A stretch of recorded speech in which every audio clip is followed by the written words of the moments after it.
This episode, we're jumping right in. Plus, we look back at our best 2K TV moments of 2K20. And first looks at what's coming up in my team for 2K21.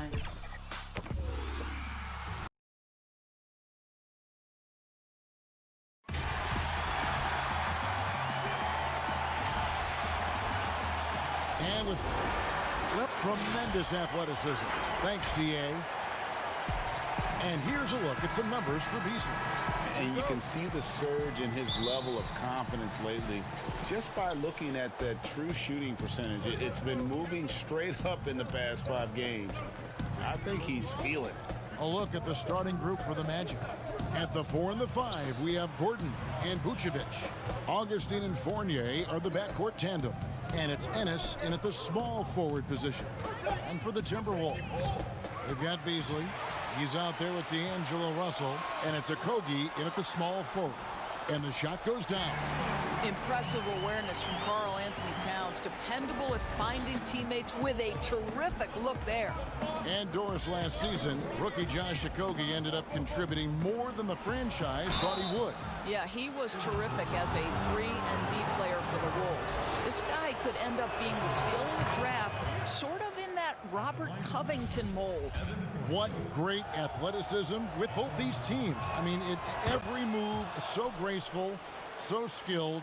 I mean, majestic. It is, Kevin. There's an explosiveness. There's this speed that is absolutely incredible to watch. Every possession up and down the floor could have the potential highlight reel. Now here's Gordon. He's certainly been a consistent piece of their offense, averaging about 14.5 points a game. Banked in off the glass. Well, you have to admire the strength of Aaron Gordon. This guy is adept at finding his way through intense defense. Beasley, the pass to Hernan Gomez. It's stolen by Vucevic.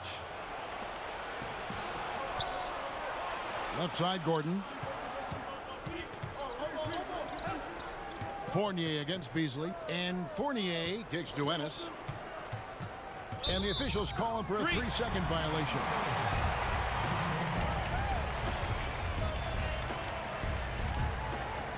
First quarter, about a minute and a half in. Nice ball movement by Minnesota. Here's Hernan Gomez. Crafty move. Towns trying to get open. Hernan Gomez, no good. Great rim protection to prevent him from converting. Beautiful. Fournier against Beasley. Passes it to Ennis. Right side, Gordon. 6 to shoot. The Magic need to get a shot off here. Rebound, Minnesota. Tough loss coming against the Rockets in the last game they played. You got to give them an A for effort. Just fell a little bit short in that one. If they're playing in their own building, they probably win that basketball game. The reality is it's a hard thing to win on the road in the NBA. Here are the Magic now after the basket by Minnesota. Back to Ennis. And the ball's tied up, so we'll have a jump ball.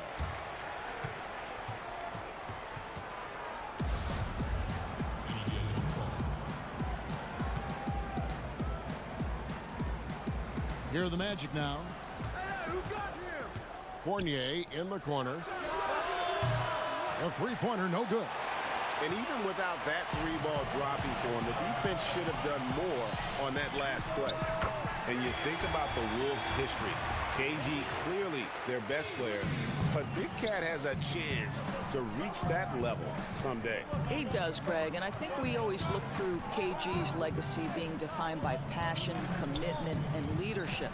That was as important as his basketball skill. Karl Anthony Towns is similarly talented, right? I think the key is he just needs to find consistency. That's the last step.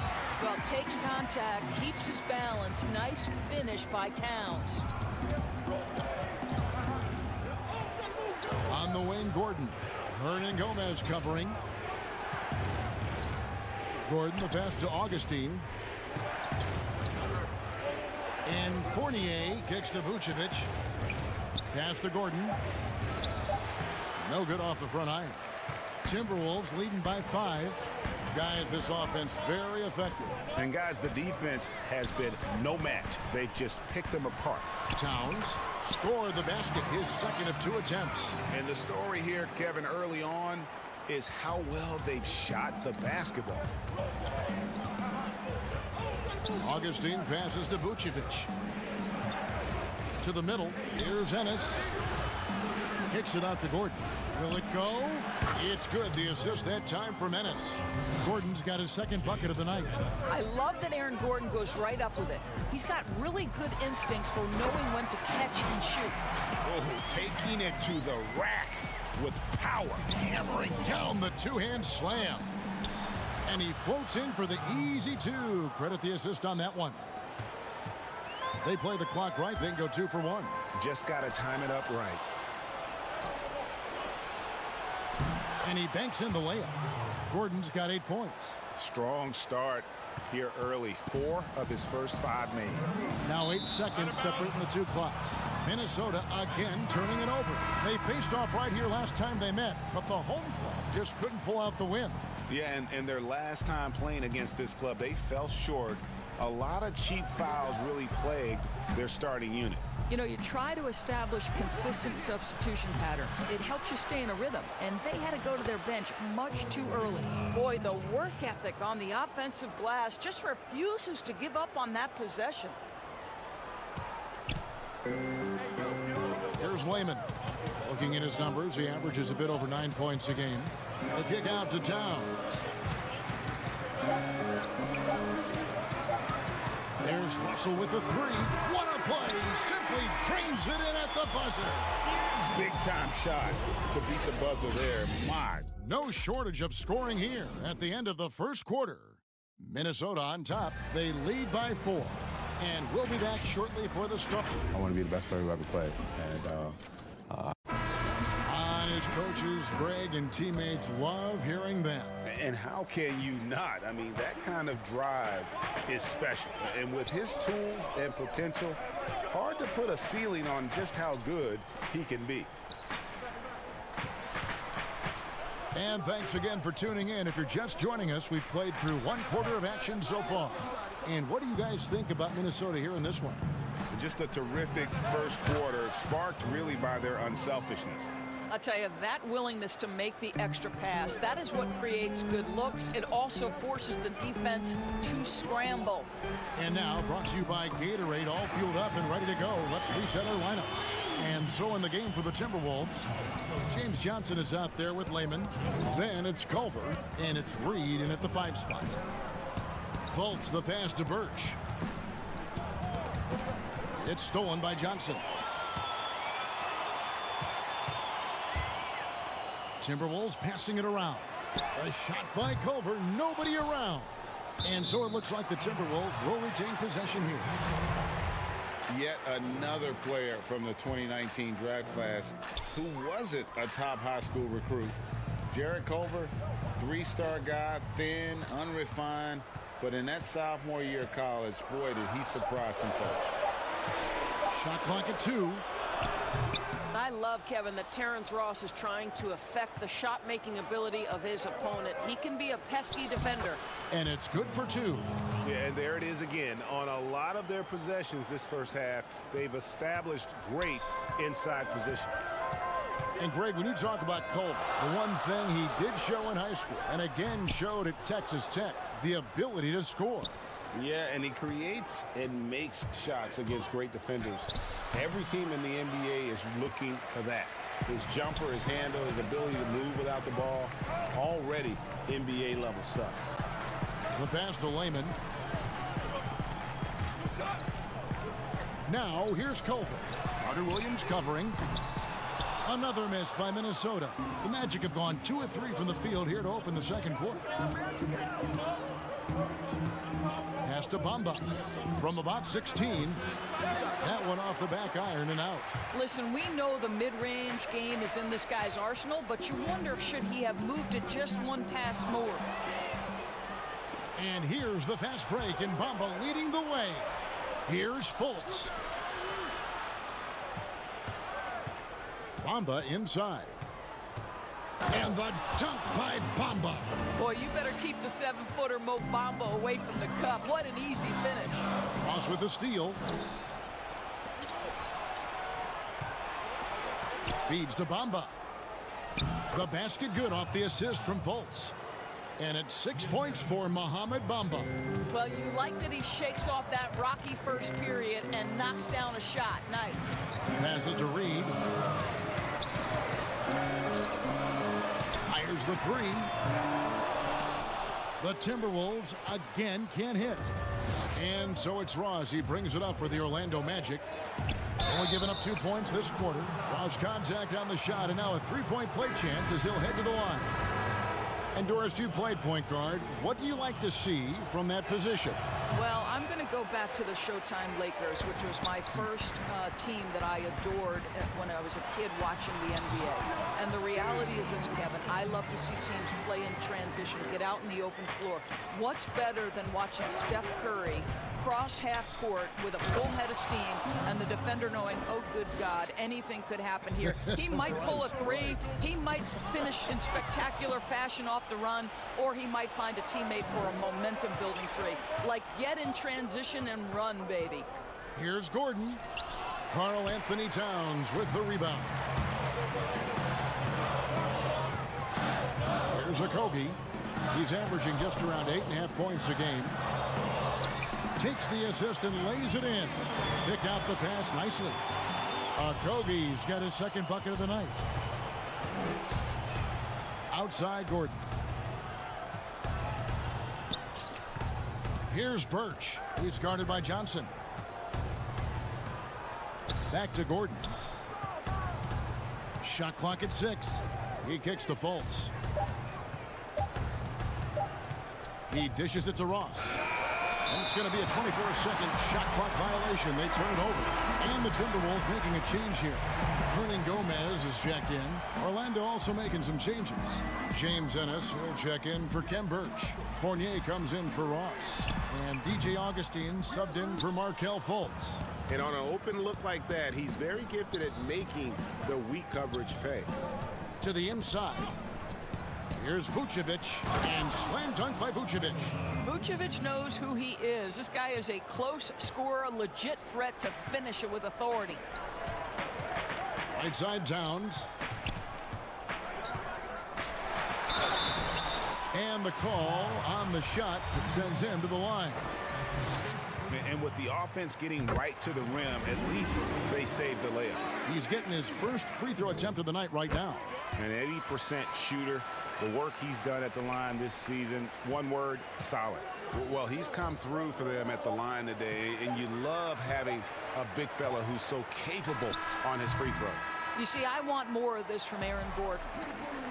Thanks so much, Dave, for the great interview. Don't go away, folks. We'll be back for the second. It's the 2K Sports Halftime Show. Hey, and welcome back to What a Start It Was for Aaron Gordon.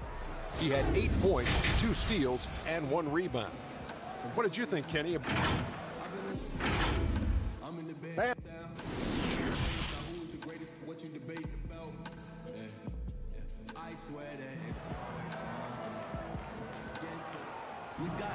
And after a fairly even first couple of quarters, the second half could turn out to be a great one as both teams try to gain an edge.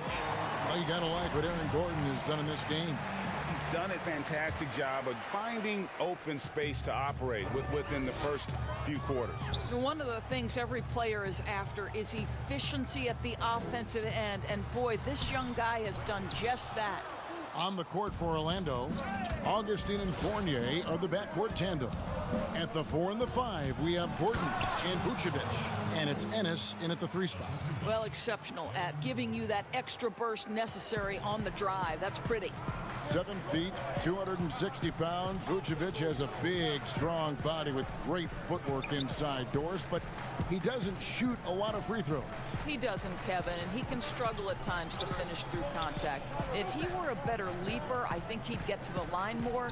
This guy is just so smart and elusive with his footwork. So this is a big-time player now, make no mistake. Go into the rack with energy, and the D afraid to cut him off. Yeah, gotta chalk that one one up to some shaky defending.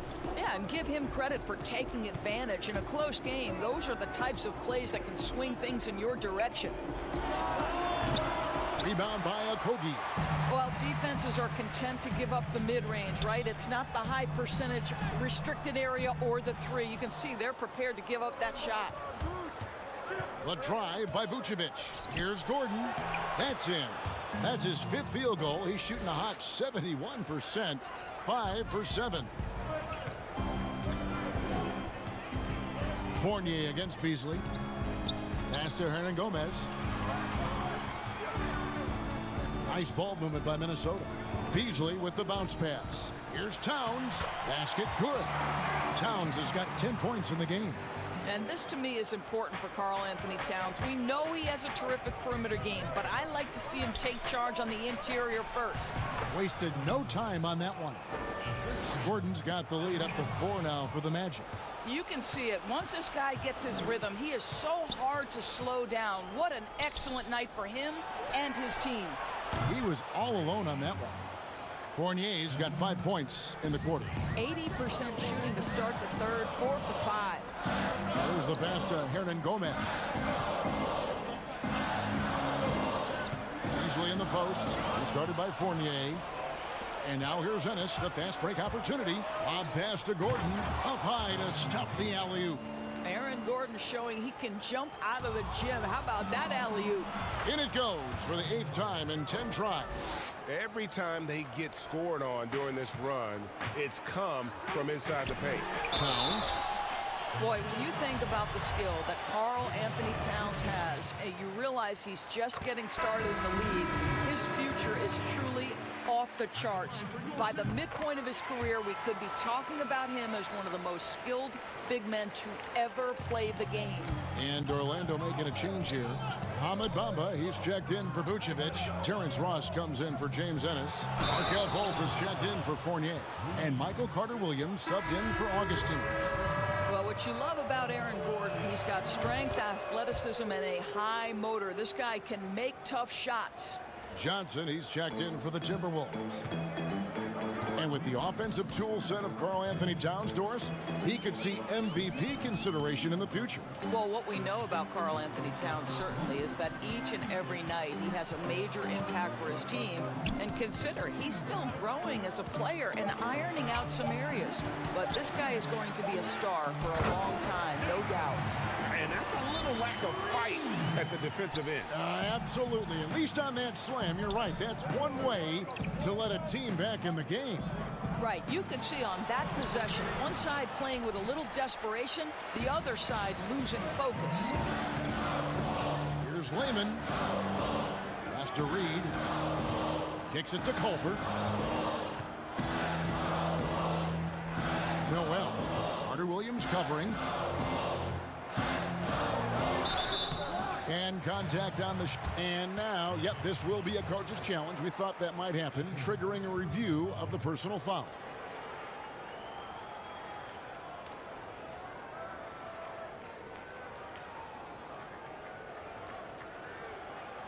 And I think when it comes to some of the more difficult calls to make, personal fouls can be tough. The action is so fast that it's really tough to catch everything in real time.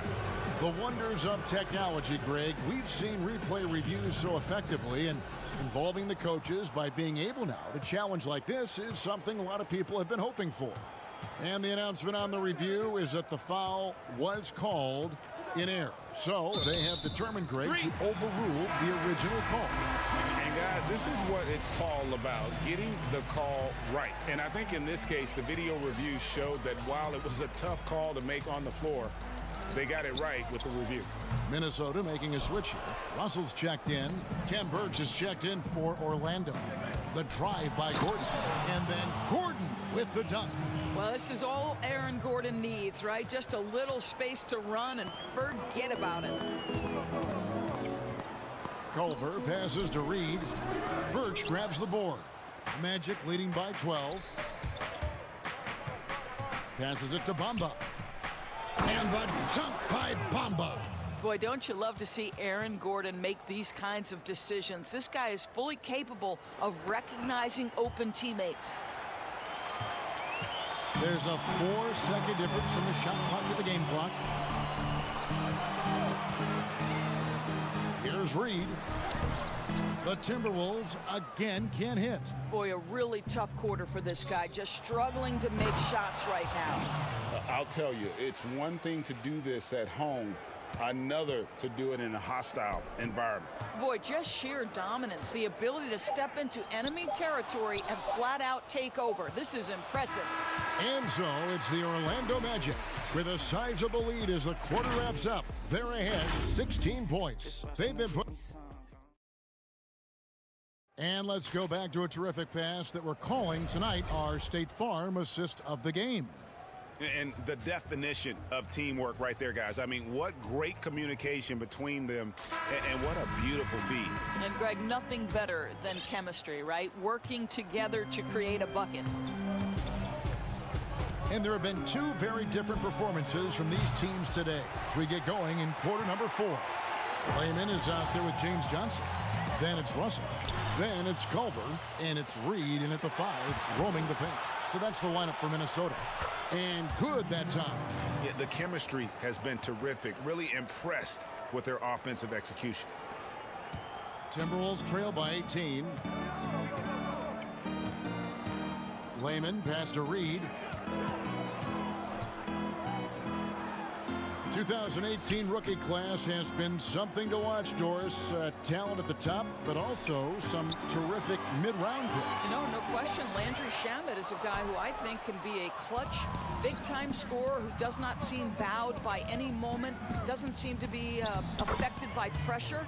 Mitchell Robinson had one of the great shot-blocking seasons in New York Knicks history. I know the team didn't have success, but as a second-round guy, Mitchell Robinson could have an awfully long career. Here's Johnson. Easy jumper from very short distance. What an effective, efficient offensive possession. They'd love to get that shot every trip down the floor. Got a piece of it. Boy, this guy is a good finisher, so he misses a chippy. That's tough to take. And Culver gets it to go on the assist by Johnson. And that attacking mindset, when Culver sees an opportunity like that, he just grabs it. Fultz misses off the left iron. That's one he knows he should have drained. Culver dishes to Johnson. Here's Layman, and there are the Timberwolves with another bucket. And we're around 2 minutes into the fourth quarter here. The wide open look here for Vucevic. The Magic again can't hit. Well, the defense clearly was not interested in guarding him from downtown. They're very fortunate he missed. That one's good, and the Magic lead is cut down now to just 12 on the basket from Reed. Now here's Fultz. Inside, here's Vucevic. Back to Fultz. And there's the feed to Gordon. Vucevic down low. Oh, the power on that prudent. Well, Nikola Vucevic can score against excellent defense. That is a good finish in close. Russell against Vucevic. Pass to Layman. Here's Reed. To the wing right side. Back to Russell. On the wing, and they turn over the 24-second buzzer, signaling the shot clock violation. Both teams will make substitutions. If they want to, they can milk the clock just a little bit here. Yeah, that's the best option. And Augustine kicks to Ennis. Here's Gordon. Rebounded by the Timberwolves. And there's the pass to Towns. And Towns throws it down. Well, when you see a Karl Anthony Towns who's engaged on the offensive end, he believes he can score from any spot on the floor. It's Fournier on the wing, covered by Beasley. And now the Timberwolves on the break. And he uses the glass on the layup. When Russell gets his teammates involved, it makes this entire team better, and it'll make him more effective at the point position. Over 3.5 minutes through the final quarter now. Russell against Augustine.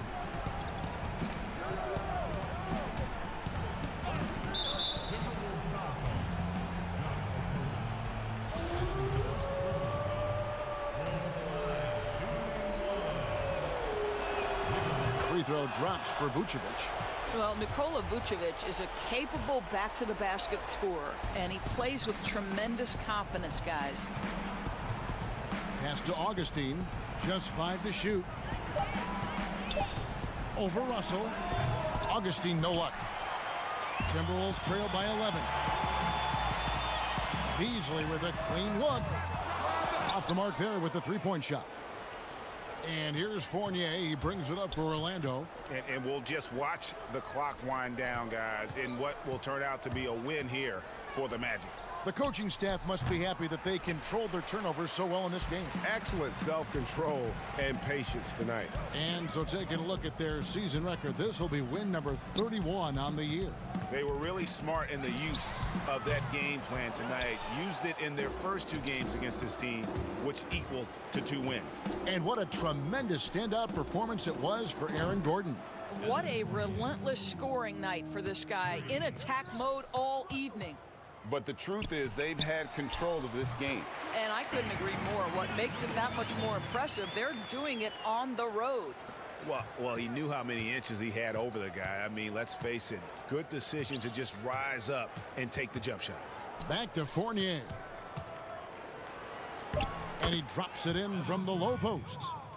Finishing strong. This is how you want to close things out. No question, GA. They've got hot at exactly the right time. Clutch play on a team level. And so it's Orlando taking this one by a big margin.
unprecedented improvements to shooting, puck pickups, upper and lower body fluidity, and goaltending.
and lower body fluid, and goaltending.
Welcome to the special edition of 2K TV. The wait is almost over. We are just days away from 2K Day and the launch of NBA 2K21.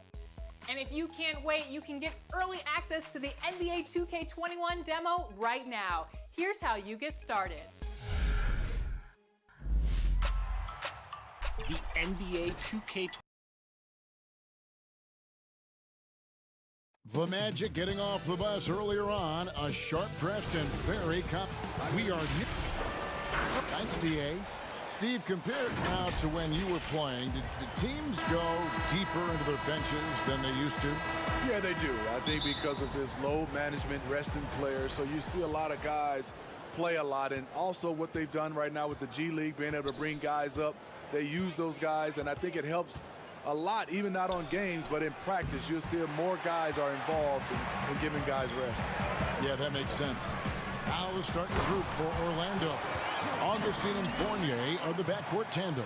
At the 4 and the 5, we have Gordon and Vucevic. And it's Ennis in at the 3, the small forward. And for the Jazz, Conley runs the point with Mitchell flanking him.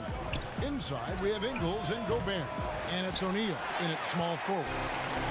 So for the Jazz, their last game a loss to the Thunder in Oklahoma City. And it's Mitchell with the jam.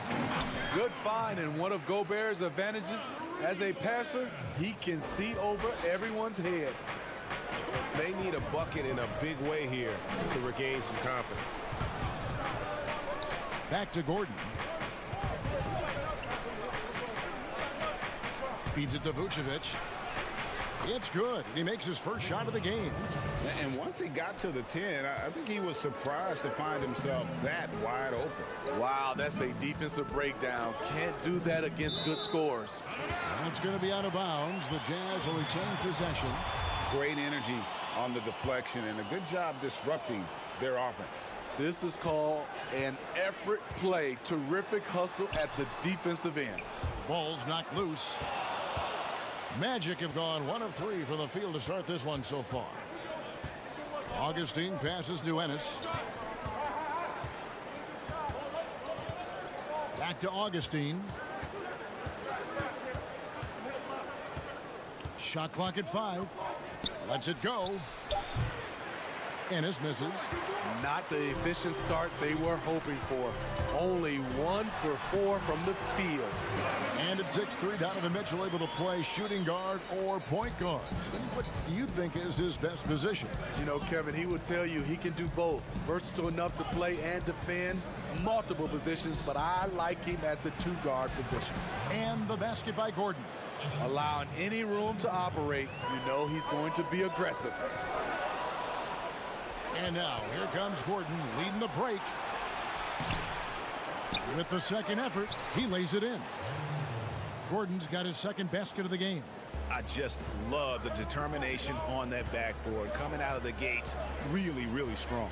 He's playing with that one extra gear so far that none of the other guys have found yet. Count that one. A much more physical player now than when he first entered the league. Gobert powering it home. Fournier passes to Vucevic. Another shot. That's in. He's got 2 made now, and he's shooting 2 for 3. He's looking confident right from the opening tip. Mitchell looking it over. Sinks the three-pointer. Mitchell's got 9 points. In case anyone was wondering, this is what it looks like when you're in the zone. He hasn't missed one all quarter. Here's Gordon, and it's Gordon with the finish. That is not possible. What we just, is that possible? I think it is, Greg. Not probable, but like possible, like you said. Gobert controls the rebound and puts it back up and in.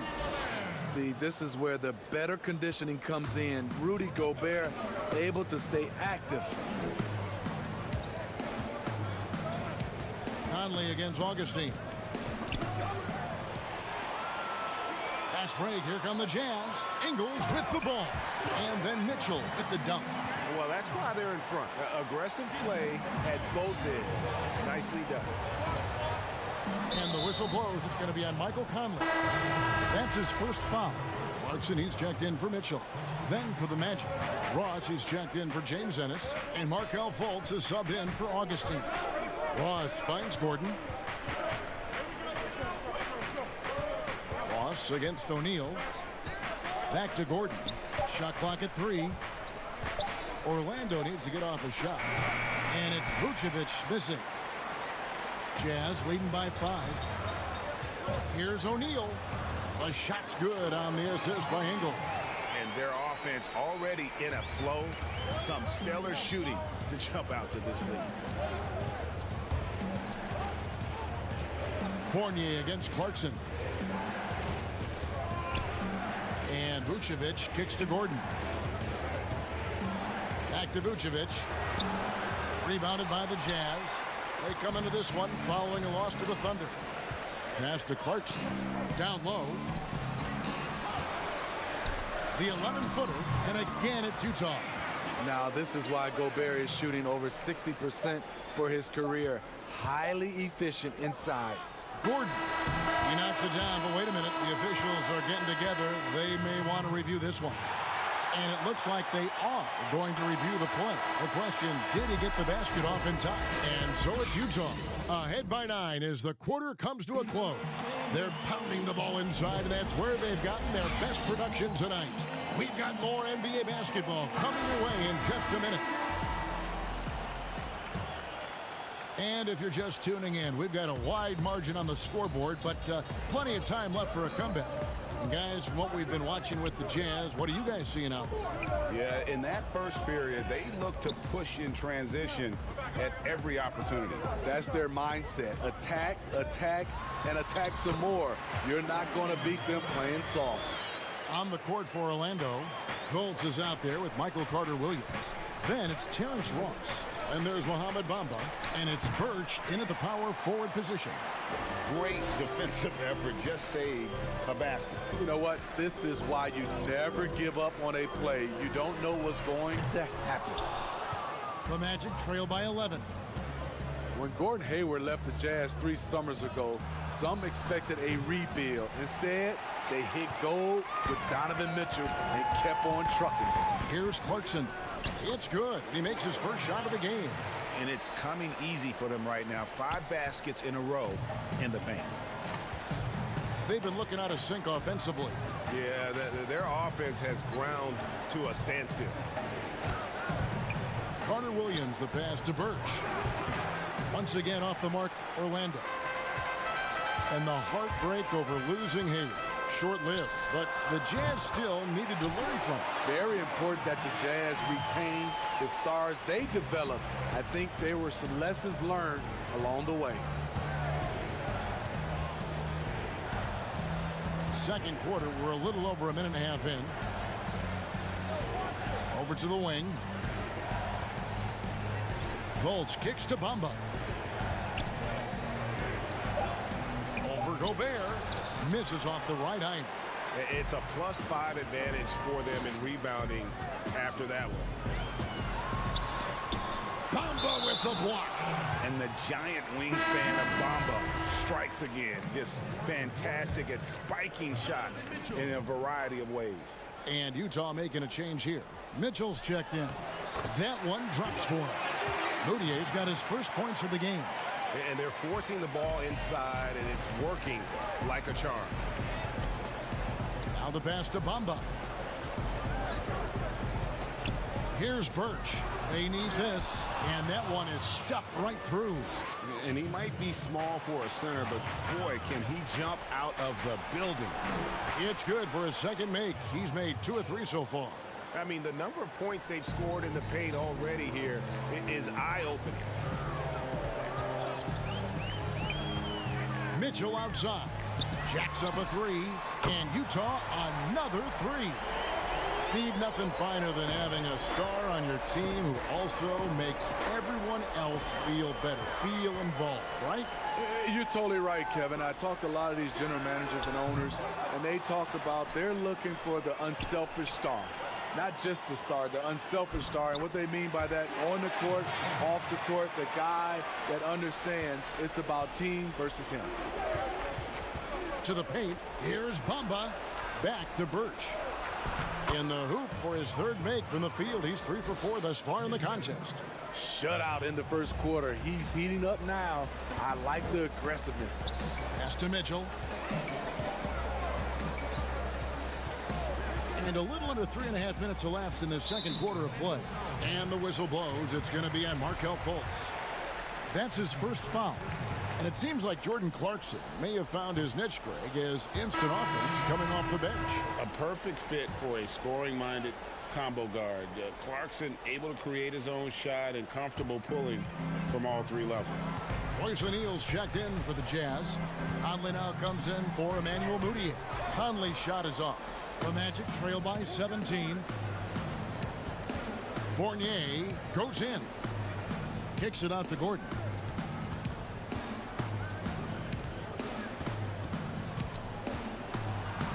Makes it off the glass.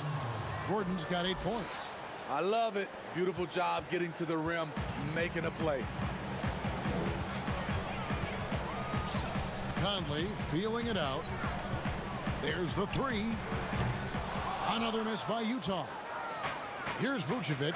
He'll bring it up for Orlando. Outplayed in the previous game on their schedule, losing to Chicago.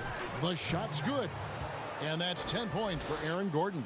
The defense not putting up any fight on the inside. They've allowed 10 straight points in the paint. 35 seconds left here in the second. Here's O'Neal. Drains the 3-pointer. He's got 5. Defensively, you have to tighten up on him or suffer the consequences. Pass to Ennis. Kicks it out to Gordon. From the low block, and Orlando again with the bucket. And he has found the stroke, folks. Continues to knock down shot after shot. Perfection thus far. Clarkson on the wing. He's guarded by Fournier. Here's Davis. Lays it up and banks it in. Davis has got 4 this quarter. Man, just adding insult to injury. He just waltzes inside and extends this lead. A uncontested shot at the rim. You have to compete. Okay, David, much appreciated. And now time for halftime. So we'll be back in just... And now, the 2K Sports Halftime Show. Hey, welcome back to 2K Sports. Ernie Johnson alongside Shaquille O'Neal. And a tremendous start for Donovan Mitchell. He had 14 points and 1. And that...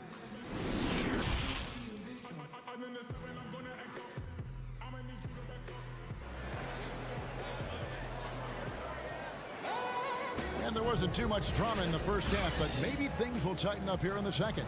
It's been one outstanding game from Donovan Mitchell.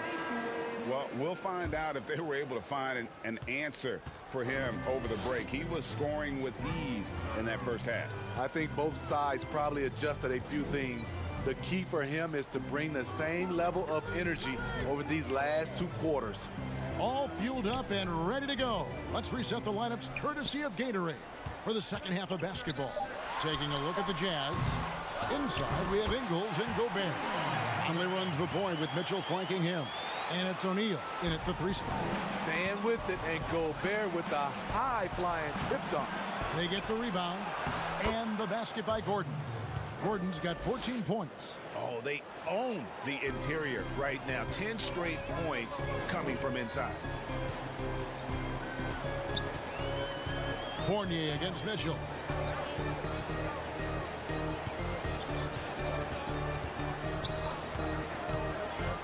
Shoots. And there's another one for the Jazz. Playing at his tempo, his pace. He's been dialed in all night. Fournier finds Augustine. The 15-footer. And it's Gordon missing. Jazz leading by 18. The drive by Gobert. Good for another bucket. He's made half a dozen now. 6 for 8 on the night. Great job on that drive. Gobert finds ways to help this team at both ends. The Magic have gone 1 of 3 since starting the second half. Well, they call Rudy Gobert the Stifle Tower, probably the game's most dominant rim protector. And in today's game, that's not enough. You also have to come out of the paint and defend smaller players in switches. He straddles those 2 needs better than anyone in the league. Smitty, the NBA now permitting teams to sell international sponsorships. I mean, the league just continues to grow globally. They have done a fantastic job. Teams can now enhance their visibility with this deal, and their internet makes this all possible when you get a chance to watch these teams all over the world. Yeah, that's a good point. Now, here's Fultz, defended by Moutier. Fultz kicks to Ross, passes it to Bamba.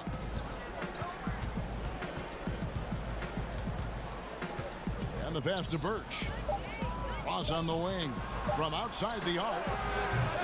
Ingles with the rebound. Only 1 for 4 in this half. Sometimes it's execution. Sometimes the shots just don't go down. O'Neal traps in the tray. O'Neal's got 8 points. Not just a knockdown shooter, he does a great job of finding space for his shot. Fultz not just looking to score the ball, he also is equally engaged in terms of facilitating for his teammates. Third quarter here, and 3 minutes have come off the clock. And so the ball out of bounds. Gobert touched it last. And let's check out some stats for Ingles. His last 10 games, he's averaging 8 points, 5 assists, and 3 rebounds. Yeah, he's been making the right decisions and letting the game come to him. Solid play all around. He's not trying to take over necessarily. He's just taking what the defense allows and contributing to the cause. 1:41 left in the third. Pass to Moutier. Three-pointer. Rebound by the Magic. Here is Ross. No points in the game yet for him. Fournier gets a wide open look, and the shot is long. And that is the exact type of opportunity this offense is looking to create. You know, if you get the ball to the right guy in the right spot, more often than not, you're coming away with points.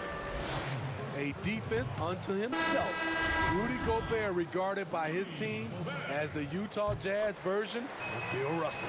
So both teams changing it up here. And Smitty, the standing reach of Gobert, 9'7". He's around the rim before he leaves his feet. Yes, Kevin, the most efficient shots in basketball are dunks and layups, and he makes them hard to come by. Here's Clarkson. Off target with his three. The Magic trail by 18. Pass to Fultz. Back to Fournier. An intentional foul committed, but for what purpose, Greg? I'm not sure. A scene of confusion right there. I can't imagine why he thought it was a good idea to foul there. Ed Davis is checked in for the Jazz. Back to Gordon. He kicks it to Vucevic. Ross on the wing. From downtown. The offensive rebound. Vucevic with the bucket. Vucevic has got 6 points. Back in the day, someone would have blocked him out, but times have changed. 6 seconds separating the shot and game clocks. And stolen by Gordon. Fast break. Here come the Magic. Ross with a wide open look. And good, as it just snugs right down through the net. Terrence Ross with the nice bucket. His offense is coming around nicely. Kicks to Moutier. Shot, high post, 2 points. That one goes. Moutier's got his second bucket of the game to go. And watching that defensive effort right there, you wonder how much they want this game. They are getting buried tonight with plays like that one, allowing too much space for a good shooter. And as we end the third quarter, a double-digit deficit will make it tough to come back. And while we can now, let's take a look at today's State Farm assist of the game. And I'm glad this was the pick because I love this pass. Such a great dish. That's what I call court vision. Yeah, you also have the location of the pass. Puts it right where it needs to be, where his man can do something with it. And with the fourth quarter upon us, time is running out for this game to become competitive. Fourth quarter on the floor for the Magic. At the 4 and the 5, we have Gordon and Vucevic. Augustine and Fournier are the backcourt tandem. And it's Ennis in at the 3 spot. Here's Conley. And that one falls, coming off of Davis's feed. And the Jazz lead by 16. Well, this is where Conley operates best naturally. In the paint, creating for others or himself. Stolen by Michael Conley. Clarkson passes to Niang. The Jazz working the ball around now. Over Augustine. Vucevic with the block. Fast break. Here come the Magic. And the basket by Gordon. And they're passing the ball very crisply here. We're just over a minute into this final quarter of play. Passes it to Niang. From the arc. Up again. Conley on the follow. Conley's got 4 points in the quarter. Love the determination he showed there, getting himself into good position under the glass. With the presence of mind to know just where the rebound was going to come down. Well timed. Niang kicks to Clarkson. Just about 1.5 minutes gone by here in the fourth. Conley's shot is off. The Magic trail by 14. And they double up Gordon. They swipe it. Ingles passes to Conley. Here's Niang, headed by Augustine. Niang, no good. so frustrating when you can't get anything to go down as you're trying to help your team finish the job. And the basket by Gordon. And really keeping the ball hopping around here offensively. Jazz leading by 12. This one for three. Gets the three-pointer to fall. Late reaction defensively. He quickly takes advantage, grows their lead. You can't afford to give him space. Those kinds of mistakes have been the story of this game. The rebound by the Jazz. Earlier, they held a 23-point lead. Conley for three. But they get it back. Augustine with the steal. And now, here comes Gordon leading the break. Beautiful dish, and the layup goes down. Gordon's got 10 points in just the second half. Playing with high energy, outworking the defense up the floor. And I just love it when the fast break results in a high percentage look. Not always the case these days. And here's Ingles outside. Drills the three-pointer. Ingles has got his first 3 points of the game. Their ability, again, to stretch the floor, particularly in this second half. This was obviously a focal point coming out of the break. Look smart when the shots are going down.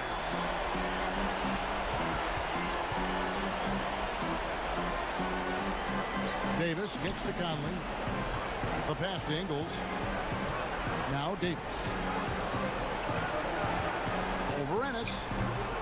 It's hauled in by the Magic. Vucevic has got rebound number 7 for him tonight. And guys, what we saw here tonight is one side having everything going for them. Huge margin of victory for Utah. This was a very efficient offense tonight. And they found a way to get their shots to go down. A little luck didn't hurt. A lot of their 50-50 shots fell their way. And so they'll be advancing their win total to 42 games. They were really smart in the use of that game plan tonight. Used it in their first 2 games against this team, which equaled to 2 wins. And you know, when you look at the huge impact he had, just a monster game for Rudy Gobert. He played with a lot of fire, a lot of heart, especially on the glass. He's one of those guys who acts like every rebound is his, and many of them were tonight. Pass to Clarkson. Clock at 6. Shoots over Fournier. Rebounded by Vucevic. And it's Ennis with the ball for Orlando. It's a 16-point game, and it's Gordon finishing it off. On the heels of this run, you wonder where was this effort earlier on? Well, the question becomes, are they playing that much better now, or has their opponent taken the rest of the night off? Fournier against Clarkson. Fournier dishes to Vucevic. The shot's good from Fournier. Terrific play. This is why you run your offense through him and live with the results. From deep, off target. And so it's Utah easily grabbing the win. Thank you, David. Great interview once again. And that'll wrap it up, folks. Now for...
puck pickups, upper and lower body fluid, and goaltending.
Unprecedented improvements to shooting, puck pickups, upper and lower body fluid, and goaltending.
RPM tech benefits to the stick, resulting in unprecedented improvements to shooting, puck pickups, upper and lower body fluidity, and goaltending.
Once you pick your jumper, it's time to join the Clippers and test your build in a game against the Milwaukee Bucks. Yes, and it's my player picking up the assist.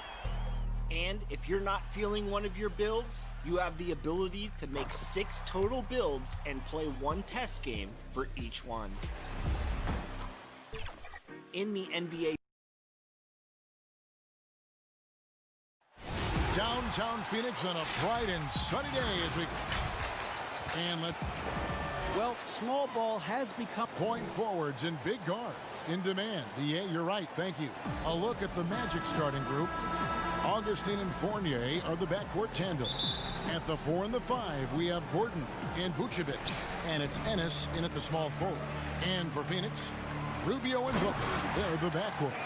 Johnson is out there with Bridges, and it's Ayton in at the center. Booker has established that he can score, and now showing that he can play make. Got that one up quick. We've got great athletes tonight, Brent. Much of this game we think will be above the rim. This is going to be fantastic. I hope we get out into some fast breaks where these guys have an opportunity to get their feet together, rise up, and get the fan. Not only them getting up, Kevin, but the fans getting up out of their seats. You and I will be getting up, though. We'll be standing up. You for sure will be up. Just in a perfect position to grab that rebound and then get the putback. And Vucevic kicks to Augustine. Pass to Ennis. Outside Fournier. Down to 5 on the shot clock. Gordon with no one around. And again, it's the Magic from deep. And that's exactly what he's looking for, draining the triple. Johnson surveying the floor.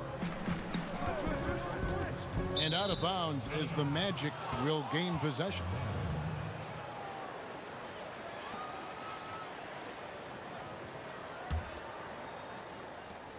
Orlando's gone 2 of 2 from three-point range here in the first quarter.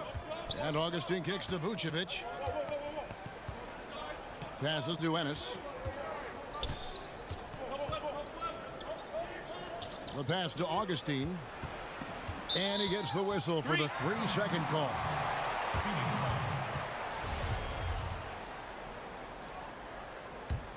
The Suns have gone 2 of 3 here to start out the game.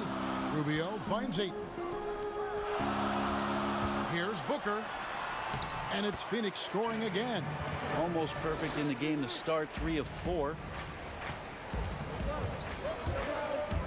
Fournier against Booker.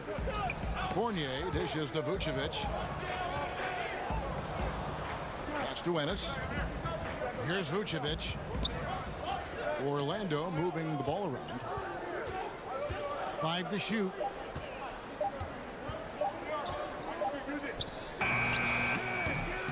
Rebound by Johnson.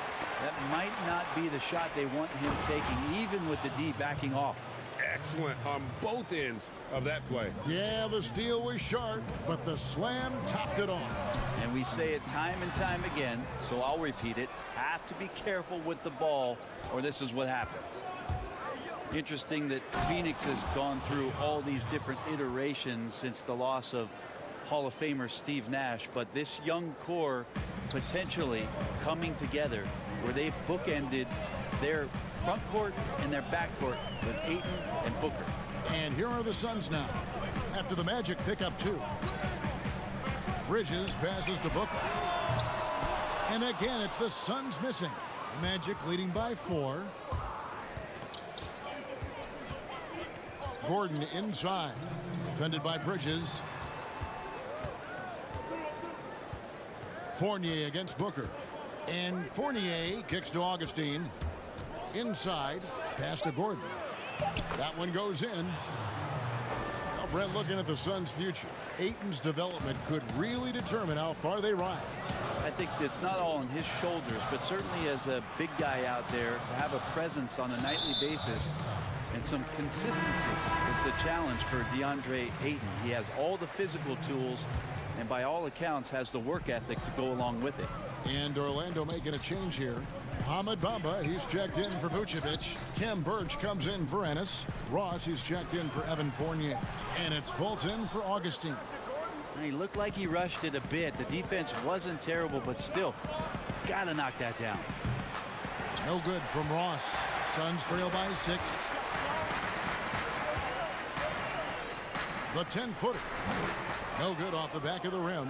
Yeah, it's pretty much the only way to keep him from taking advantage of you down low. You got to play tough, physical defense. Kaminsky, he's checked in for Mikal Bridges. And a change for the Magic. Michael Carter-Williams checked in for Gordon. Now here's Ross. They had a 24-point outing in their last game against Chicago. Birch the pass to Bamba. And he drops in the layup off the glass. And really, when Bamba has this positioning, you got to get it to him. He's a very reliable scorer from there. Here's Jerome. Carter-Williams covering. Carter the pass to Kaminsky. To stop the drought. And it's Orlando with the rebound. That's the only kind of defense that's going to cut the mustard here tonight. You got to stay on top of a guy like that who can play at such a high level offensively. Passes it to Carter. He kicks it to Baines. Now the pass to Kaminsky. Now here is Carter. And the last second attempt doesn't fall. And so it's the Orlando Magic in the driver's seat.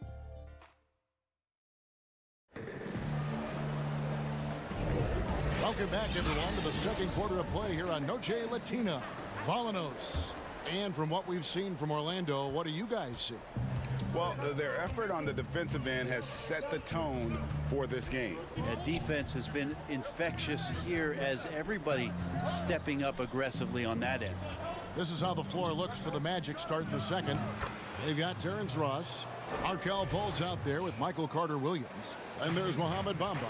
And it's Birch in at the 4-man position. Here's Jerome after the Magic pick up 2.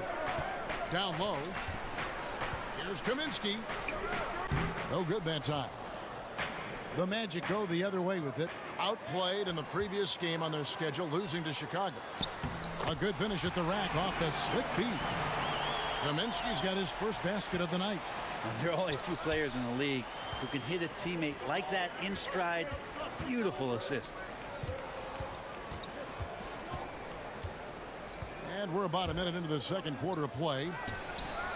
And Baines pulls it down. Suns trail by 8. Some tough offensive sets. They want to turn it around. Yeah, right now you just need a bucket to get some momentum. Jerome passes to Baines. Count it. Good. Baines has got his first points in this one. Of all the action happening there, Kevin, it's the assist that jumps out to me there. That's just a great look and a great setup for the bucket. to the middle. There's Kaminsky, and the shot is good. Those defenders just look a little bit gassed. I mean, they're getting pushed around on that low block. Bamba wide open, and he fires. Offensive rebound. Hard work and soft hands, guys. That's what made that play possible. No simple offensive rebound there. Going for the tip in. Here's Jerome. He's still scoreless so far in this one. Beyond the arc. And it's Orlando with the rebound. They've led by as much as 10. And there's the call on Dario Saric. That's his first foul. Vucevic checked in for the Magic. Carter Williams against Rubio. Carter Williams kicks to Ross. In the corner, Bamba with it. Once again off the mark, Orlando. Looking at the Suns, they want to turn it around after the loss to Portland. When they ran the offense right, they found some easy shots, but on that occasion, it was few and far between. Yeah, lots of ups and downs. One good possession, two bad ones, one good one. They could never get on a steady run and play some solid offense.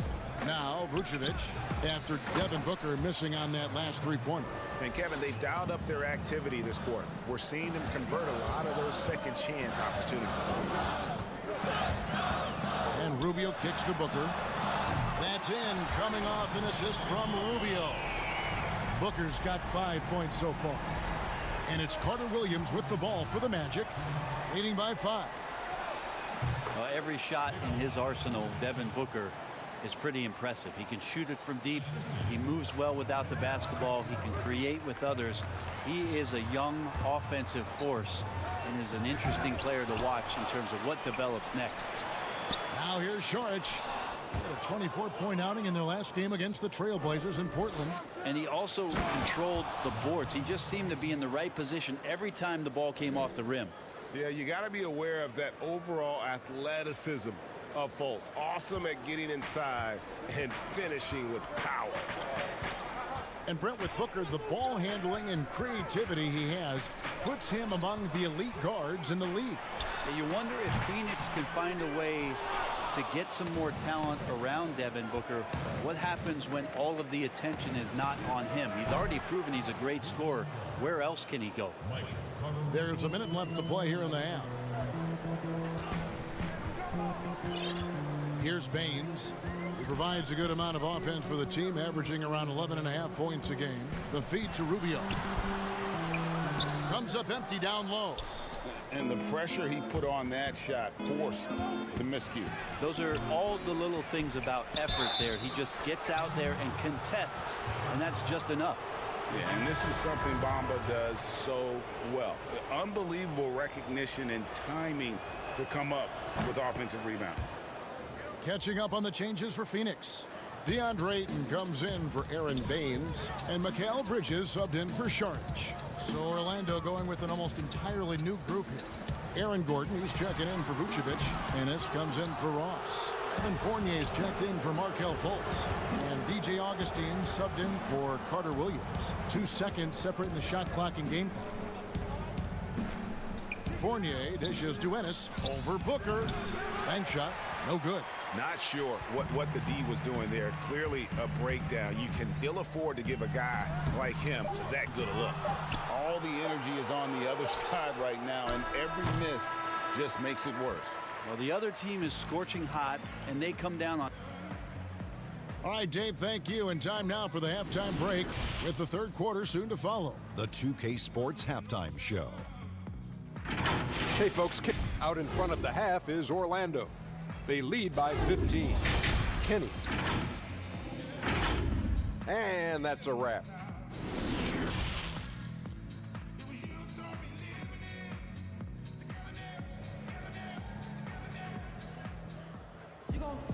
And as we dive into the second half, we'll find out if the next 2 quarters are any different from the first 2. So far, it has been a runaway. Well, you got to like what Aaron Gordon has done in this game. Yeah, it's been a great performance from him. Really staying focused on quality shots. Yeah, this is showing that they're not going to play at anybody else's pace but their own. Rubio and Booker, they're the backcourt. Andre Ayton out there with Johnson. And it's Bridges in at the 3, the small forward. So that's the lineup on the floor for the Suns. Brent, certain players make everyone around them better. Talk about some of those guys who will do that at the very highest level. The interesting thing about today's game, Kevin, is it's not always the point guard position. I think in the past we thought two ways. The point guard, who has the ball in his hands, finding guys for them to make shots. And then through the 80s and 90s, it was low post players who were getting double teams and initiating some offense. Yeah. Nowadays, it's a lot of wing guys. And it's guys like Kawhi Leonard, it's guys like LeBron James, Kevin Durant. Throw Draymond Green in there with his ability to pass the ball. Jokic in there with his ability to pass the ball. It's all happening around the three-point line and getting into the gaps. So they look a little bit different, the initiators, in today's game. That's just tremendous scoring instinct. So fun to watch him work in the half court. Outside Fournier. Good on the triple.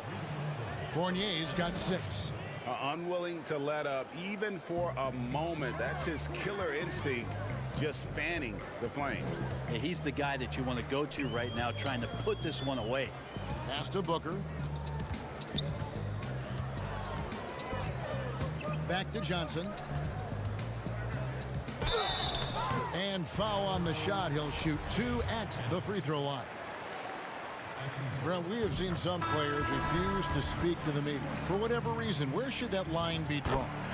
Well, there is a role and a responsibility, I think, of every player in the league, Kevin, given that it's an entertainment industry and that people have jobs around this league to tell stories, to have access to those players. Now, every player doesn't want to talk or get into certain things, but their availability should be made and people should have access to them. Look, I don't want to take out the trash every Tuesday, but I understand I got to do it at home.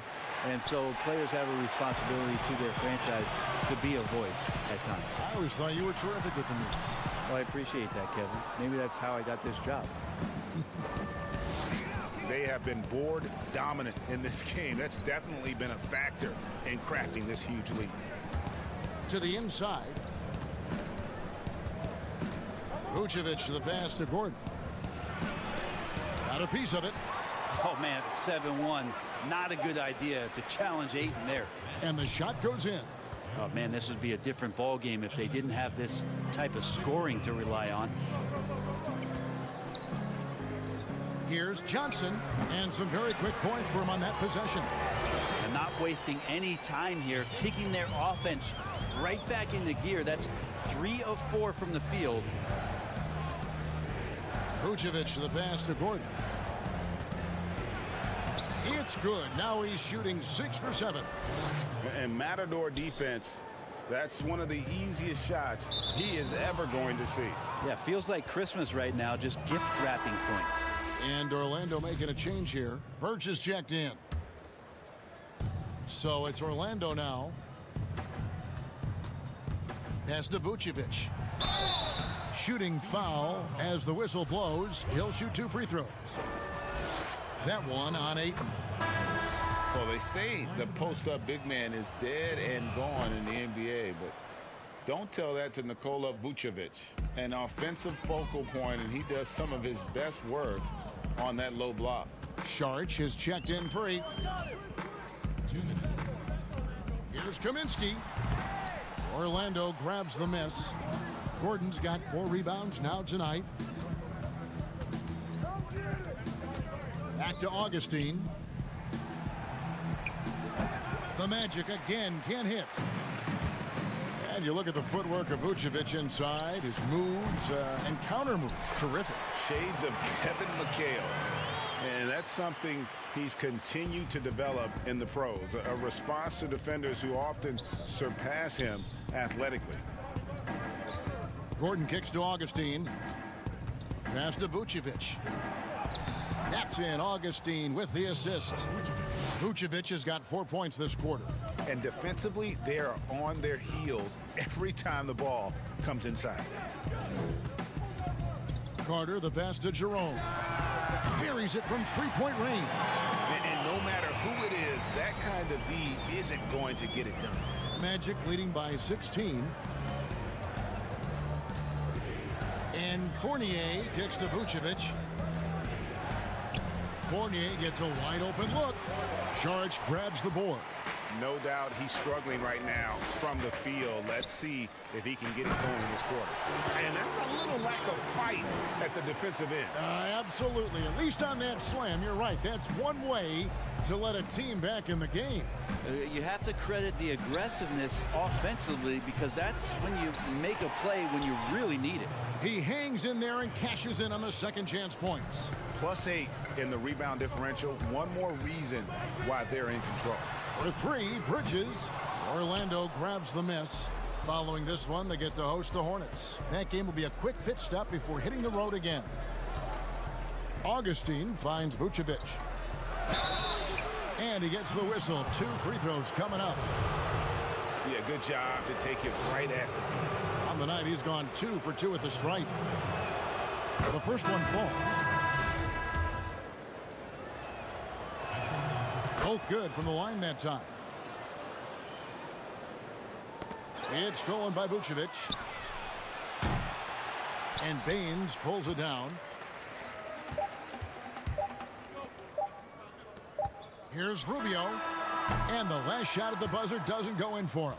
And so it's the Orlando Magic with an 18-point lead as the quarter comes to a close. Their defense has been and let's take this opportunity now to show you our State Farm assist of the game.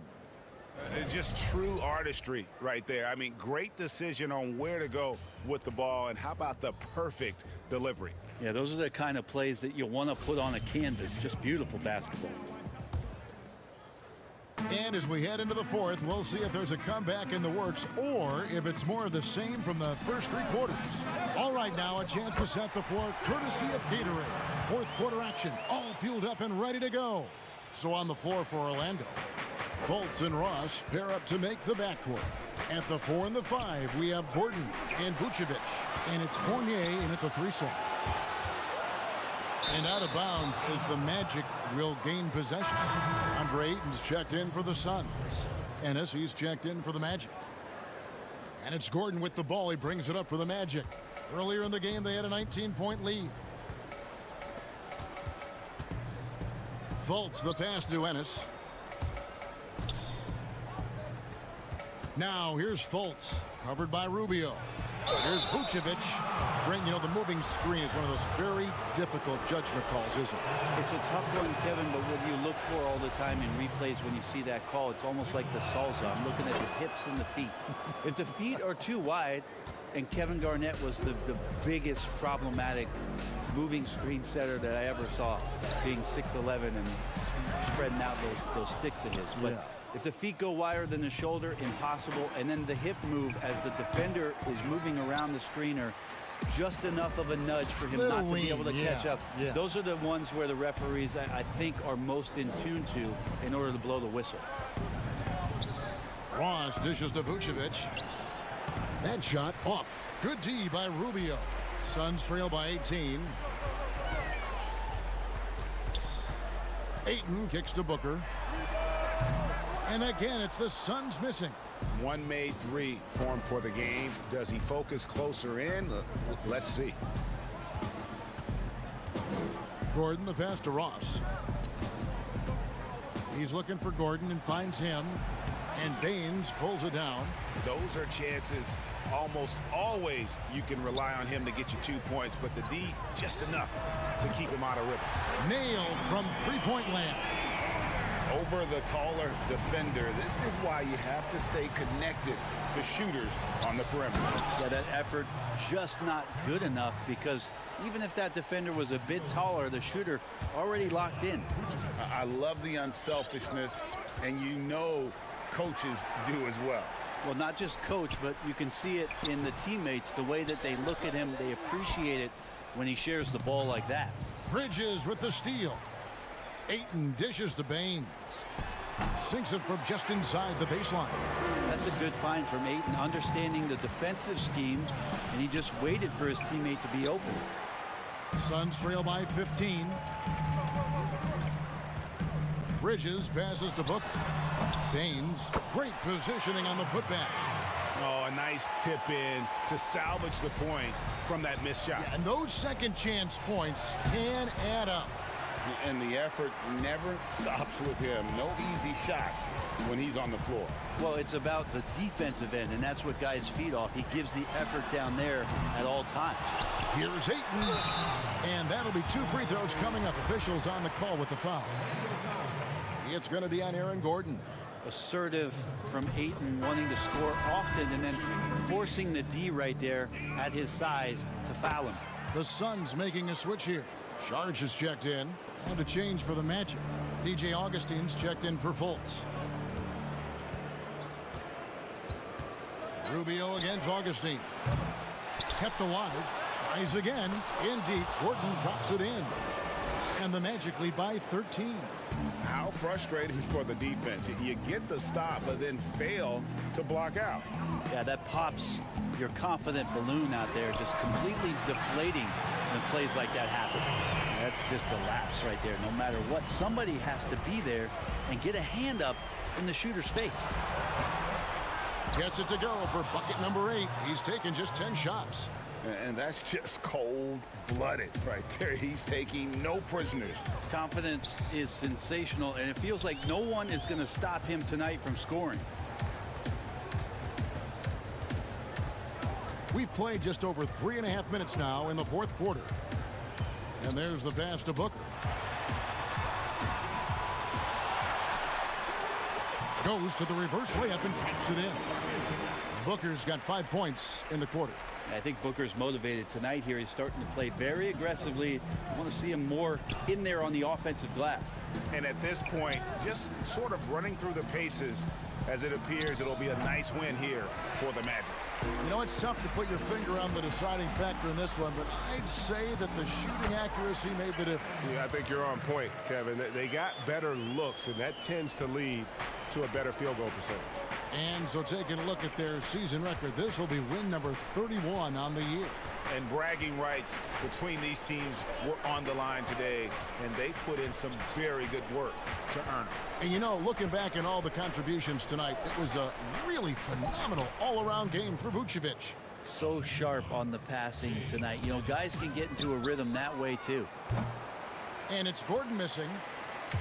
Suns on offense, trailing by 10. 5 seconds separating the shot and game clocks. A nice shot by Booker. It's another night where Booker can prove to us how dynamic a scorer he can be.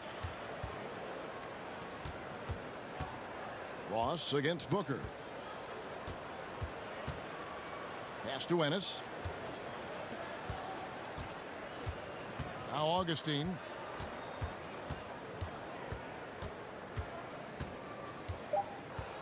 The tray. No good that time. Having a hand up in your face makes such a difference to a shooter. Yeah, as good as you can do without getting a block there to defend. All right, David, great job. Thanks so much. Thank you for joining us. That'll do it.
puck pickups, upper and lower body fluidity, and goaltending.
Unprecedented improvements to shooting, puck pickups, upper and lower body fluidity, and goaltending.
RPM tech benefits to the stand, resulting in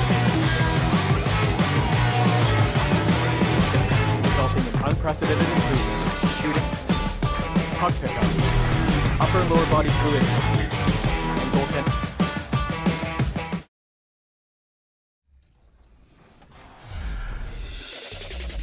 I can't wait to get started in the NBA 2K21 demo, get my player started, and of course, all-time Lakers versus all-time Celtics. Just out of curiosity, Chris, who has more championship rings? Yeah, I was going to talk about the Lakers, but then you bring up that argument, and I really don't have anything to say about it, unfortunately. So that's a low blow. So I'm going with the Celtics. And a look behind the curtain here. Final preparation. And let's check out a breakdown. Looking at some stats for Beasley. And you can see the surge in his level of confidence lately just by looking at that true shooting percentage. It's been moving straight up in the past 5 games. I think he's feeling it. And the starting lineup for the Timberwolves. Russell is out there with Malik Beasley. Then it's Karl Anthony Towns. And it's Hernan Gomez in at power forward. And for the Magic, Augustine and Fournier are the backcourt tandem. At the 4 and the 5, we have Gordon and Vucevic. And it's Ennis in at the 3 spot. And Vucevic has got the ball here for the Orlando Magic. Well, you've got to give a lot of credit to Josh Okogie. I mean, he was the 20th pick in the 2018 draft and really well ahead of the curve as a rookie and even saw starter minutes later on in the season. That's a great get for them. Beasley finds Hernan Gomez. Outside Russell. Here's Okogie. He's averaging just around 8.5 points a game. Towns, no luck. And meteoric rise is not uncommon for Okogie. Yeah, and Okogie's done a really nice job kind of turning the impression of him around because he wasn't highly touted in college, but I tell you what, he's proven to be an impact player because of how he can defend and shoot. And it's Towns missing. Gordon against Russell. Gordon the pass to Fournier. That 3 off the mark. Minnesota comes into this one following a loss to Houston. Hernan Gomez with the ball. Defended now by Fournier. Here's Okogie. The Timberwolves again can't hit. Boy, they are frigid right now. I mean, failing to connect on their first 4 attempts. And there's a whistle. That goes on Hernan Gomez. That is his first foul of the game.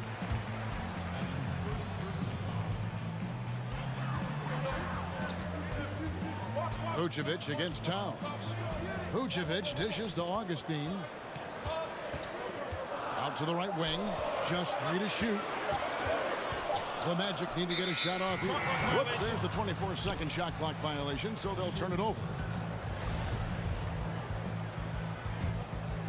For Minnesota, they've gone 0 of 4, missing their first 4 field goals here. Towns, the pass to Russell, and the layup is good after a nice lead pass. Well, toward the end of the season, some players hit a wall, others come alive. They can see the light at the end of the tunnel, but that energizes them. What can a guy do to keep improving till the season's end? Well, I think it starts first with mindset, Kevin. Staying ready, which means you have to be diligent about staying in shape, getting your extra work in if you're not getting the reps in games. Stay even-keeled emotionally. You can't get too high or too low. Keep that professional perspective. I'm a pro.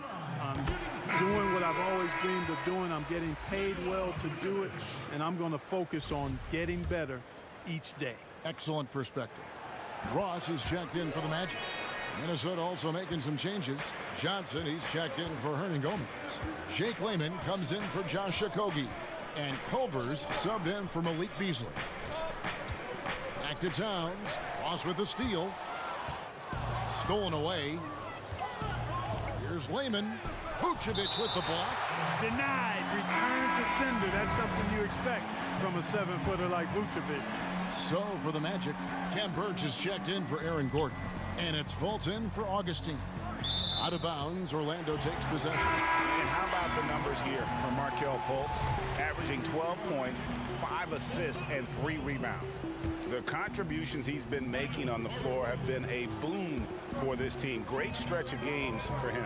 Yeah, you know, they've given him more responsibility, and he's responded. And the way he's going, I think his role is only going to increase. Now, here's Fultz. Last time out, he had 14 points. Noel, he's guarded by Ross Johnson. It's tipped. Pass to Reed. Minnesota again turning it over. Some good defense in the NBA, so let's check out the leader. Fourth, the Magic. This is a team that takes pride on the defensive side of the floor. I mean, they play hard and they play together. They are a tough group to score on.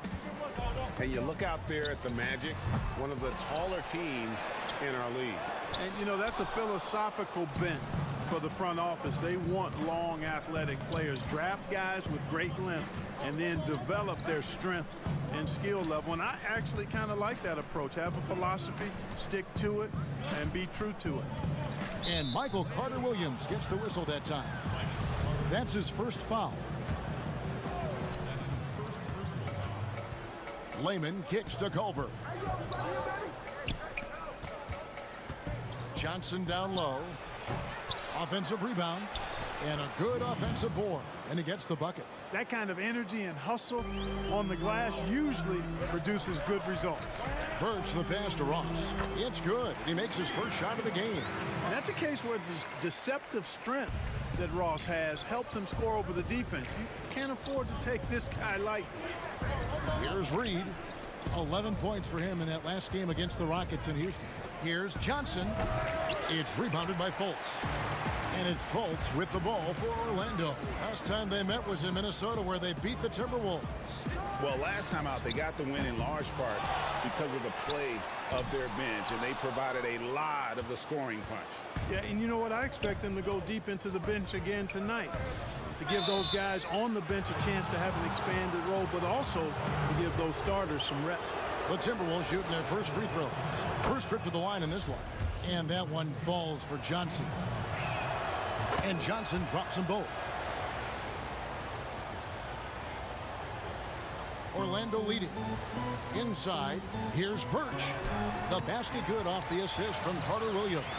Really hard to say enough about how good Carter-Williams is at spotting the open man. He's got excellent vision and just a nice feel for what they're trying to get done in their offense. 6 seconds left here in the first quarter. Ross for three. Hits the three-point bomb. Ross has got 5 points so far. One of the things you've got to admire and respect about him is his aggressiveness at the offensive end, always in attack mode. And that does it for the first.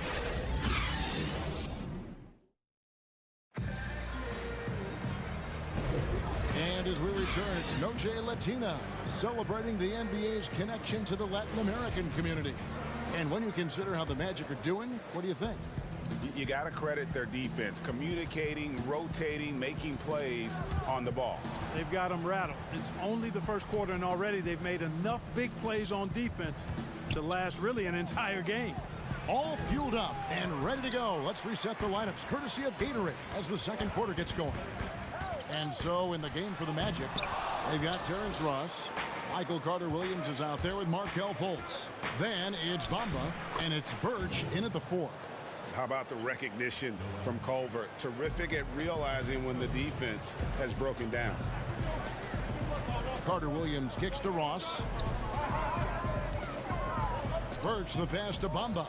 Orlando moving the ball around. A reverse.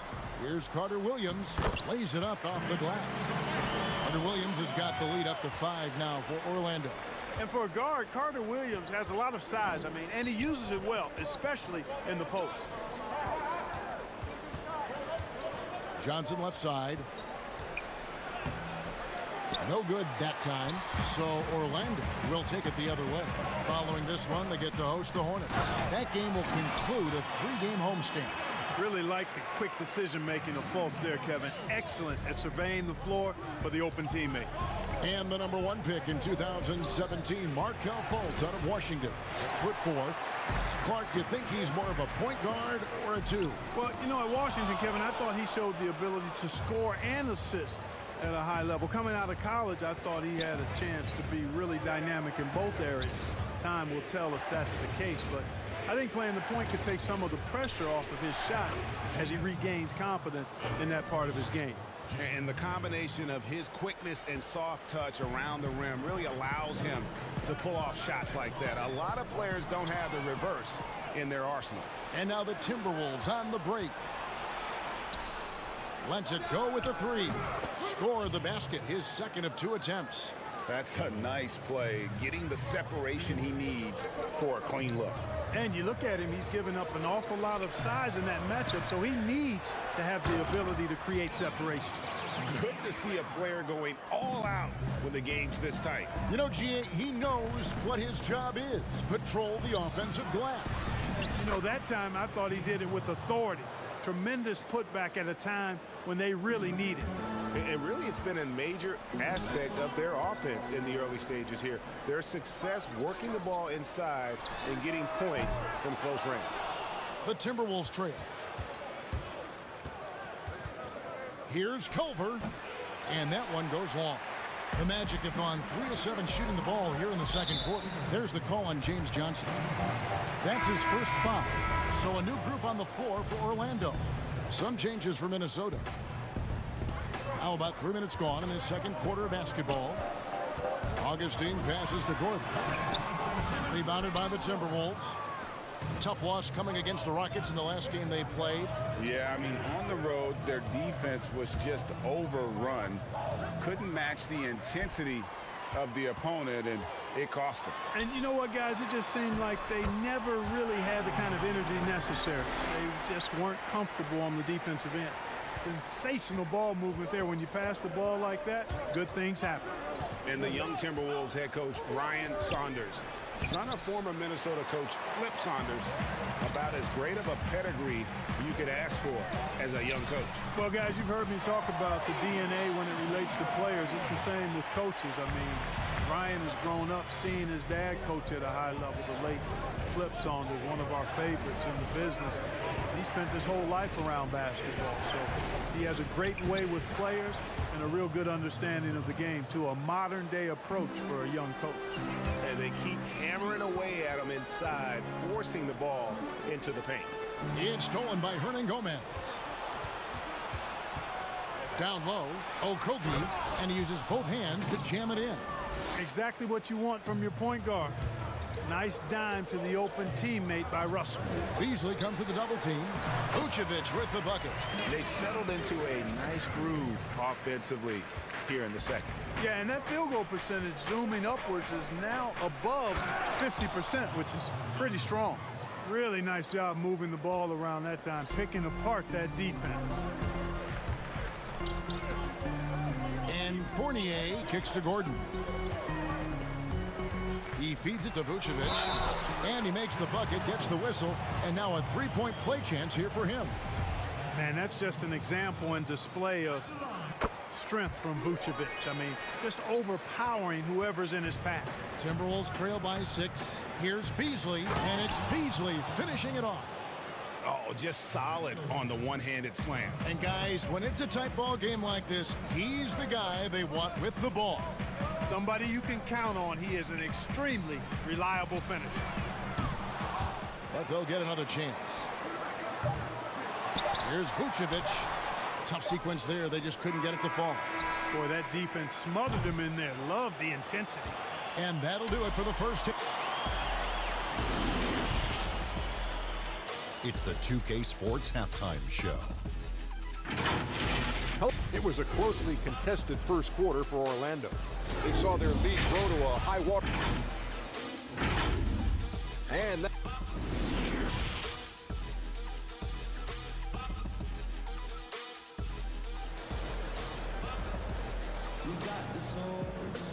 second half of basketball upon us.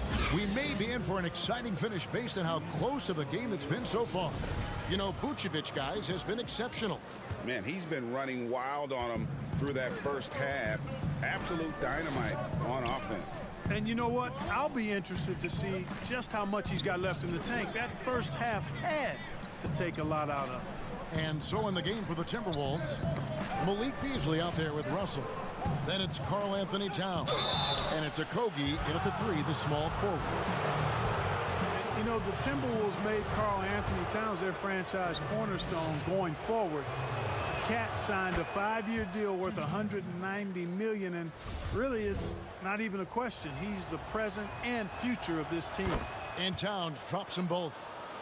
And with Towns in his extension, Clark, it would have been hard to imagine the Timberwolves doing anything different. Yeah, you know, I think it's really rare to find a player so complete at this young age as Towns is. I mean, the production he gives you with his scoring and rebounding is really irreplaceable.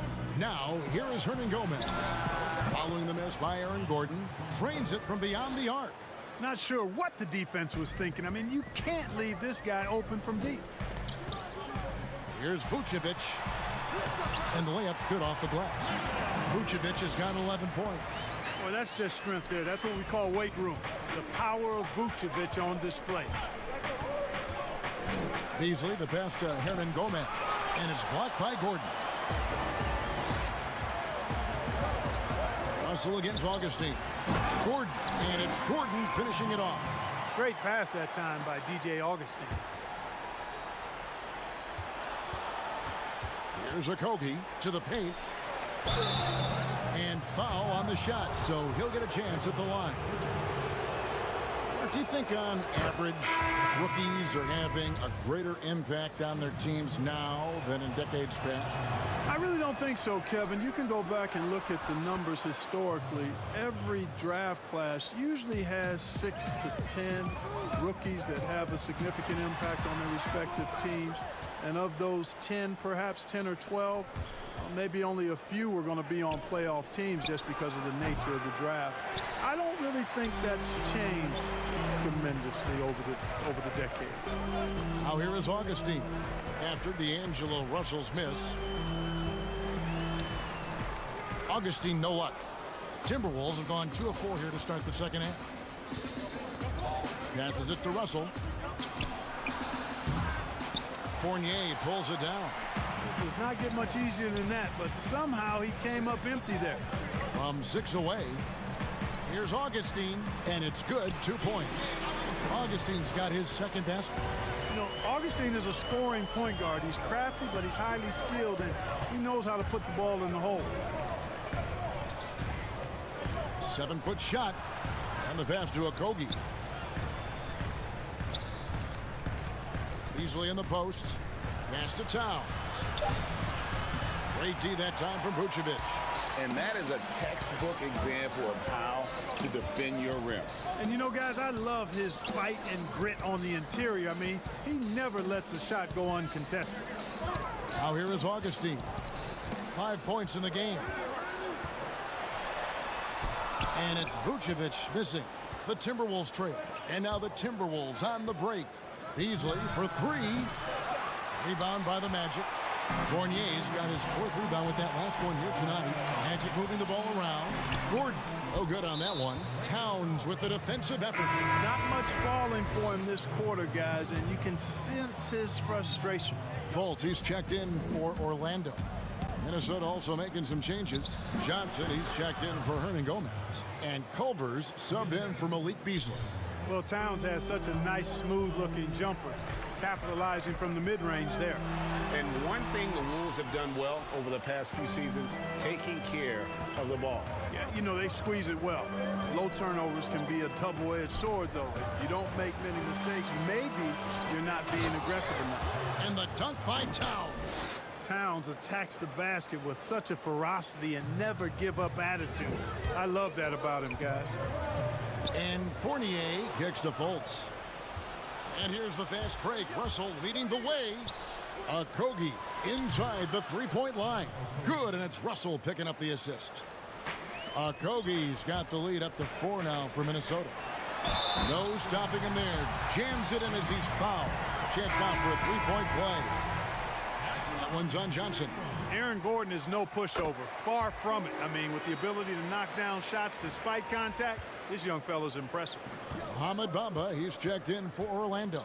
James Ennis comes in for Fournier. Here's Okogie over Ennis. Sweet move. 2 free throws coming up, and they call the shooting foul. And, you know, even though in today's game floor spacing is all the rage, the last 5 years the Wolves attempted the fewest threes in the league. And when they did shoot them, they didn't make very many of them. And the Magic making a change here. Augustine's checked in. And they're doing a better job of working themselves to the line here in the second half. This is how you do it. That's exactly how you do it. Defender pressing up on you, you press right back.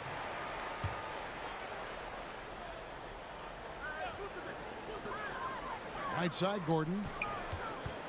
Back to Augustine. Vucevic trying to get open. That's good from Augustine. The assist by Gordon. Augustine's got 8. Yeah, and Augustine continues to get it done from deep, Kevin. A consistent 3-ball shooter who gets his shot up in a hurry. Shot clock and game clock separated by less than 6 seconds. Here's Okogie. He's got 6.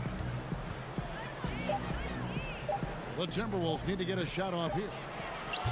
Reed tips it back in. And the Timberwolves lead by 2. Boy, fighting to keep that play alive. Beautiful tip in there. Here's Ennis. And again, it's the Magic from deep. And as we conclude the third quarter, what a game. Neither team giving ground. Magic lead by 1.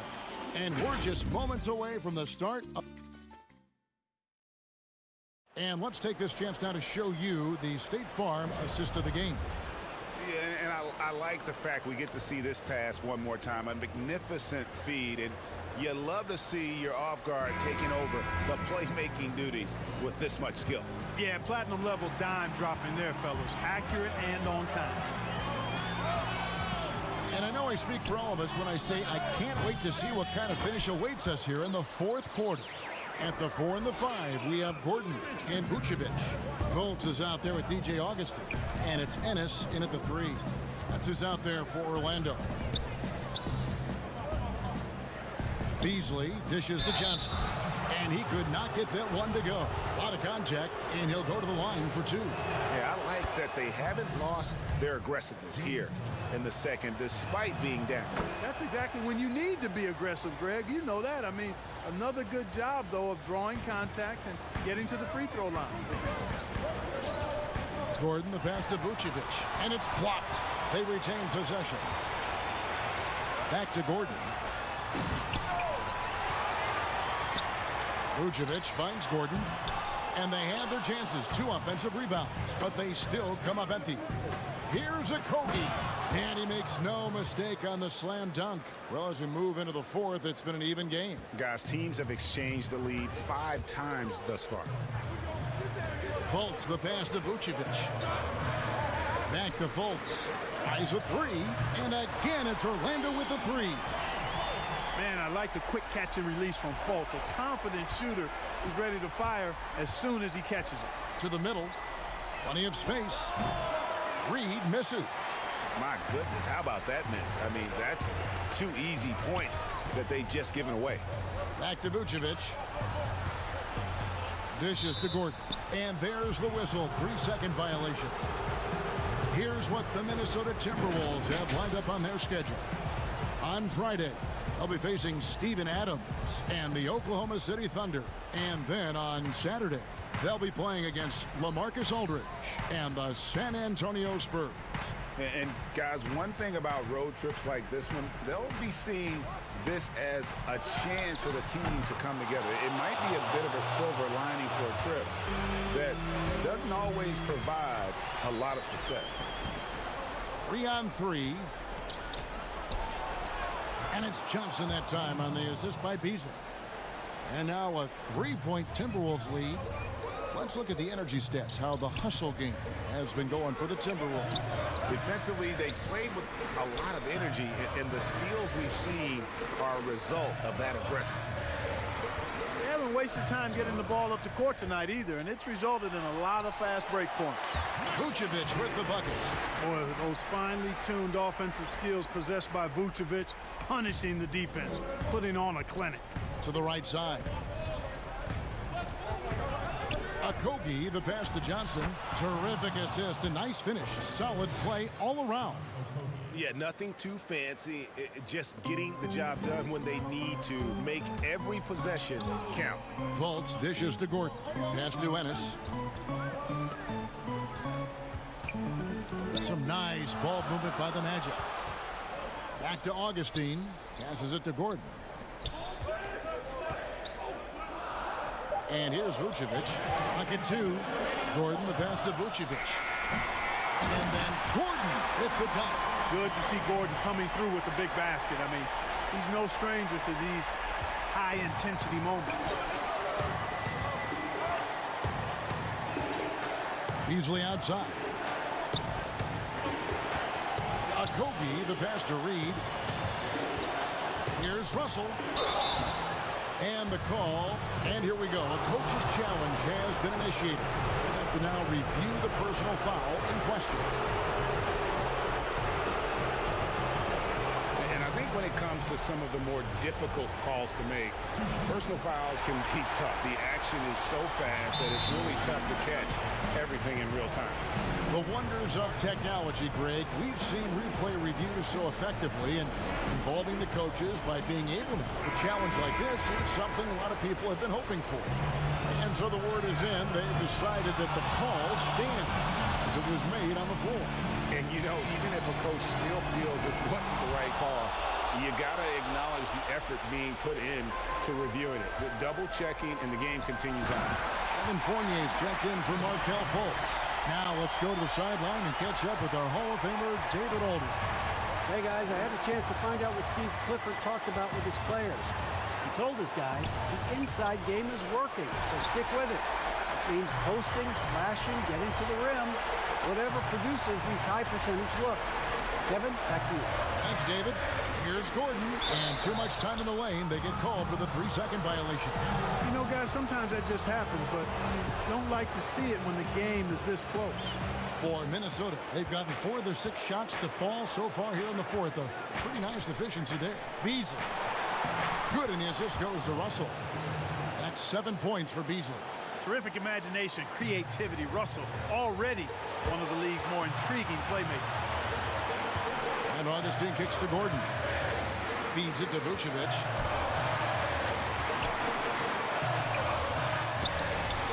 The shot comes out. Towns with the defensive effort.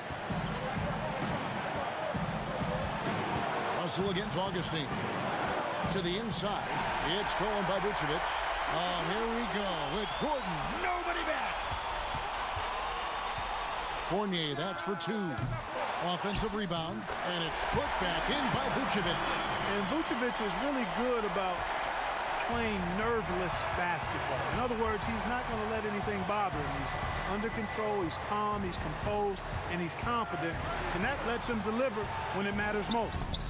No good from Hernan Gomez. Here's Augustine bringing it up now for the Magic. Here's Fournier. Count it! Oh, you just love seeing a player with absolutely no fear. Cool, calm, collected, and confident in the biggest moment of the game? Yes. Yeah, he's shown terrific control of the pace and the rhythm of this offense. You know, numbers don't always tell the story, guys, but his assist totals do paint the picture here. I mean, he's got everybody involved. Vucevic. And so it's the Timberwolves who come on top here. This win, such a tremendous emotional boost.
unprecedented improvements to shooting, puck pickups, upper and lower body fluidity, and goaltending.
Unprecedented improvements to shooting, puck pickups, upper and lower body fluidity, and goaltending.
with you. He is doing a great job. Thank you, D.A. We get a break in the action, so let's take a look at the West and how the teams are stacking up. Take a look at the Jazz. They've had a great season, and will look to extend that into the playoffs. And seeing where Utah is, they've done a good job staying relevant this season. I mean, I was concerned they'd suffer a drop-off, but give them credit. They've hung in here in this playoff race. Resiliency has been crucial for this team. Anytime it looks like they may start to drag a little bit, they've picked it back up and stayed in the hunt. And checking out Utah's opening lineup, Conley and Mitchell, the talented backcourt pair. Inside, we have Ingles and Gobert. And it's O'Neal in at the 3. And for the Magic, at the 4 and the 5, we have Gordon and Vucevic. Augustine and Fournier are the backcourt tandem. And it's Ennis in at the small forward. You know, we talk about it all the time, guys. Those second chance buckets, always the result of that extra effort. Mitchell's shot is good. I'll tell you cannot fault the defensive effort. Donovan Mitchell is just so good at keeping his concentration through a great contest. Was there any steal in the 2017 draft bigger than Donovan Mitchell? My goodness, guys, Utah looks like they found a franchise player with him. I mean, to see a player his age come in and just be an elite scorer is impressive. Very explosive in transition, but also in the half court. Reminds you a bit of Westbrook or a young D-Wade with how he plays. Nothing going right on the offensive end. 0 for 4 from the field. And creating a little separation here, gaining some confidence.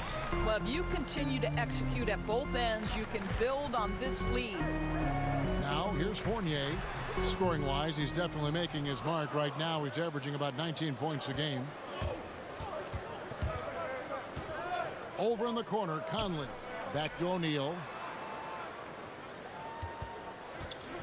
Ingles against Gordon. He gets it in there. 80% from the field to start, playing with a ton of confidence. They've been struggling here on offense. Yeah, a bit of a dry spell for sure. Shot to stop the run, and he didn't get quite enough under that one. And his lateral quickness really allows him to stay in front of the shooter there and challenge the shot. And this is the key. In this game, you've got to be able to move your feet to be successful on the defensive end. Now here's Gobert after the miss from Vucevic. Clock at 4. Here's Mitchell. And he can't extend the lead to double digits. The Magic have got a paltry 0 of 6 in the field here in what's been a very difficult start for them. Yeah, they're going to have a nice little run here. So for the Magic, their last game a loss to Chicago. And they double up Gordon, and Vucevic throws it down. Boy, don't you love to see Aaron Gordon make these kinds of decisions. This guy is fully capable of recognizing open teammates. And he made the right read on that play, but just couldn't secure the steal. Yeah, the anticipation was there. The hustle was there. Very close to picking that one. And Orlando making a change here. Ross is checked in. Utah also making some changes. George Niang comes in for Royce O'Neal. And it's Jordan Clarkson in for Mitchell. I think most people consider Salt Lake City not a big free agent destination. So the Jazz are what they call a pipeline team. And what does that mean? It means they have to draft and develop their talent internally. Gordon. And there's 2 points. Working on the glass, paying off that time. Well, at 6'9", great athlete, Aaron Gordon can be a problem on the glass. Conley kicks to Ingles. From deep three-point range, sinks it. What range from outside. Wow. Ingles has got 5. And the Jazz say they need a fundamentally sound process to building their roster. Doris, no shortcuts. Well, there's no question about that, Kevin. This is a group that has to be value-spaced with their free agent acquisitions in a small market. The draft picks have got to be smart. Their teaching and cultivating of that talent and development is absolutely critical. And folks, he did not luck into that one. He knew just where he wanted to be to grab that backboard. Pass to Clarkson. 46 seconds left to play here in the first. Back to Conley. From deep. Vucevic with the rebound. And it's Gordon with the ball. He brings it up for the Magic. Trailing here by 8. Outplayed in the previous game on their schedule, losing to Chicago. Here's Vucevic, and he gets contact and the whistle on the shot. 2 shots coming up. And there's the call. Utah the foul. You've got to be careful how you guard Nikola Vucevic. This guy is so good at forcing the defense to hit him on the way to the cup. For the Magic, Ken Burge is checked in for Gordon. Markelle Fultz comes in for Fournier. And it's Carter Williams in for Augustine. Then for the Jazz, Davis is checked in for Joe Ingles. And it's Moutier in for Mike Conley. The 3. Tips it. It's good on the putback. Well, hard blue-collar work ethic on display. This guy just beating everyone to the ball. And he gets the whistle. 2 free throws coming up. Yeah, way to play in attack mode and get to the line. The Magic shooting their 3rd and 4th free throw attempts of the game. And taking a look at the numbers on the season, they've converted about 77% of those foul shots. 6 seconds left in the first quarter of the game. The 3. No good on the last second attempt there. And so it's the Utah Jazz.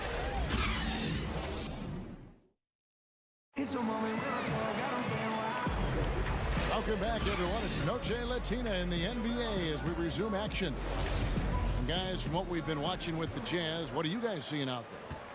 You got to credit their defense, communicating, rotating, making plays on the ball.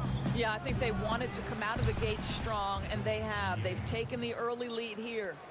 And a chance here presented by Gatorade to see who's on the floor, all fueled up and ready to go for the start of the second quarter. So on the floor for Utah, they've got Clarkson. Davis is out there with Rudy Gobert. And there's Emmanuel Moutier. And it's Niang in at the 3, the small forward. One of the most voracious rebounders per minute in the NBA. Ed Davis out of North Carolina. Terrific player. Yeah, he is, Kevin. He put in a ton of time in the weight room. His Portland teammates actually used to tease him and call him Shirt Off Ed. He has bulked up and likes to throw his weight around inside now. O'Neal's checked in for Gobert. Up top, Fultz. He's covered by Clarkson. And they'll turn it over. Could not get off his shot. 24-second violation. As we get a break in the action, now let's take a look at the East and how the teams are stacking up. You look at Orlando. They're getting up for 8th place in the conference right now. Looking to hold on to that. And seeing where the Magic are, they haven't had the great season that some were expecting, but it hasn't been a disaster. They just need a few things to go right for them down the stretch. It's an amazing thing. If you can get a couple of wins, generate some momentum, you've got to believe they'll be just fine. For the Utah Jazz, they come in off a loss to the Thunder in Oklahoma City. Outside for Carter Williams. Off target from 3-point range. Utah leading by 10. Here's Mitchell. And it's wide right. Hits off the rim. Very dangerous to leave a guy like that open. Lucky break there for the D. Davis against Bamba. Davis dishes to Mitchell. Fires from 18. Good on the bucket. Mitchell's got the lead up to 12 now for the Jazz. Well, you give Donovan the mid-range jumper. He will make you pay. Jazz have gone 2 of 5 from the field here in the second quarter, shooting 40%. Quarter number 2, we're about 2 minutes in. Moutier pass to Mitchell.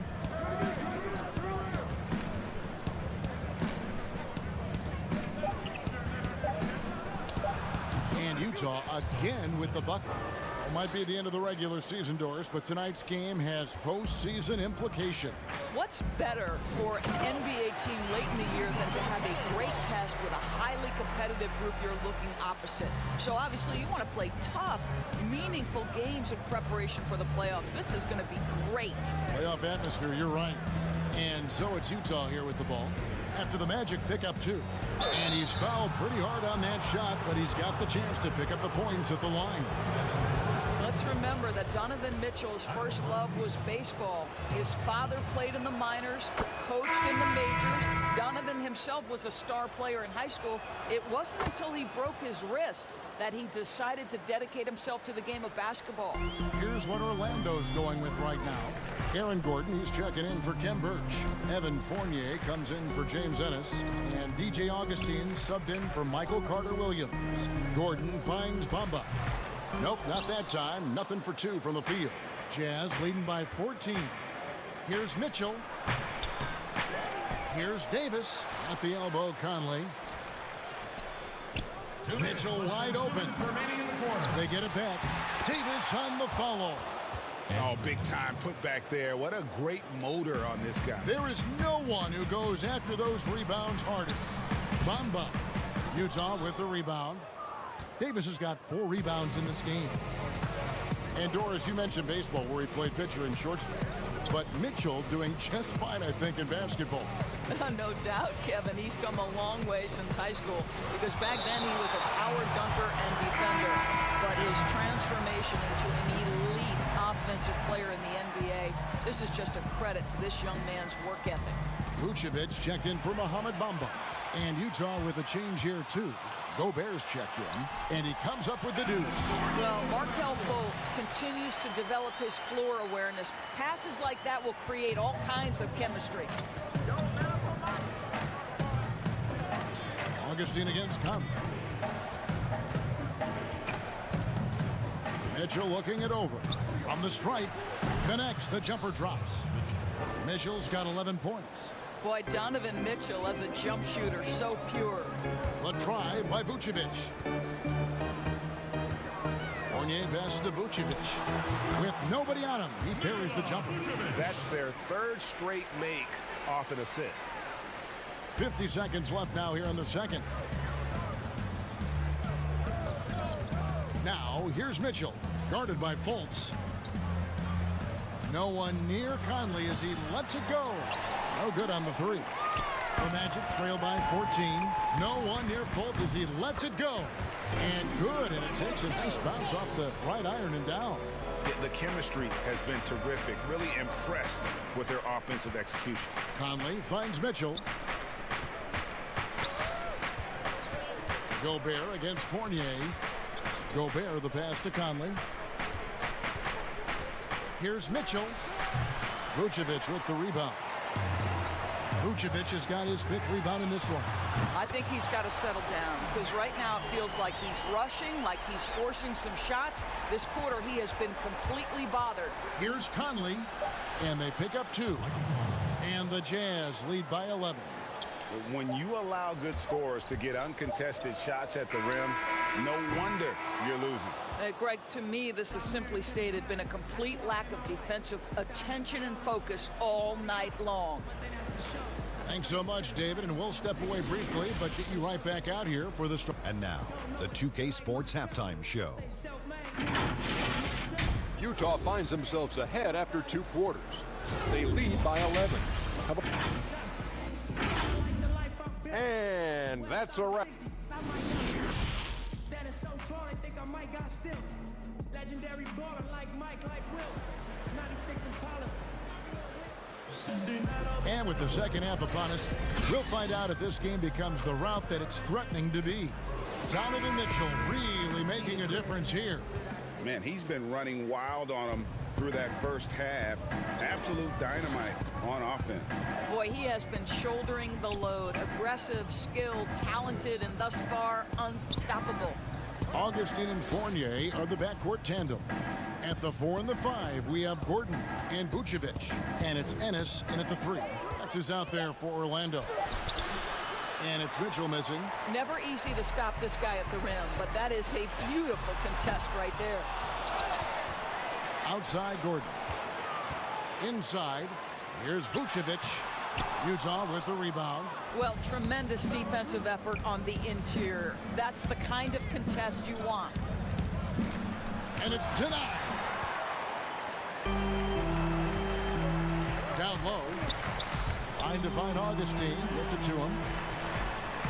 O'Neal with the defensive effort. Well, I guarantee you this is not what they talked about in the locker room. 0 for 3 and looking lost. You gotta love his hustle, leaving the defense no time to react. The finish in transition, nice and easy. Ennis passes to Gordon. And it's out of bounds. Last touch by Gordon. And while we've got a moment, let's check out the best defenses in the NBA. Fourth, the Magic. This is a team that takes pride on the defensive side of the floor. I mean, they play hard and they play together. They are a tough group to score on. Terrence Ross is checked in for Orlando. Clarkson, he's checked in for the Jazz.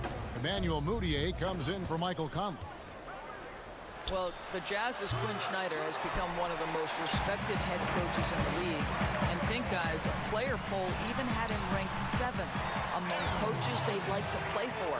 And consider he's in Utah. That is not exactly a free agent destination. Clarkson against Ross. Clarkson kicks to Gobert. And out of bounds as the Magic will gain possession. And now look at the upcoming schedule for the Jazz. On Friday, they'll be facing Drew Holiday and the New Orleans Pelicans. Then on Saturday, they'll be taking on Jonas Valanciunas and the Memphis Grizzlies. In that game against the Lakers, they can't come out playing timid.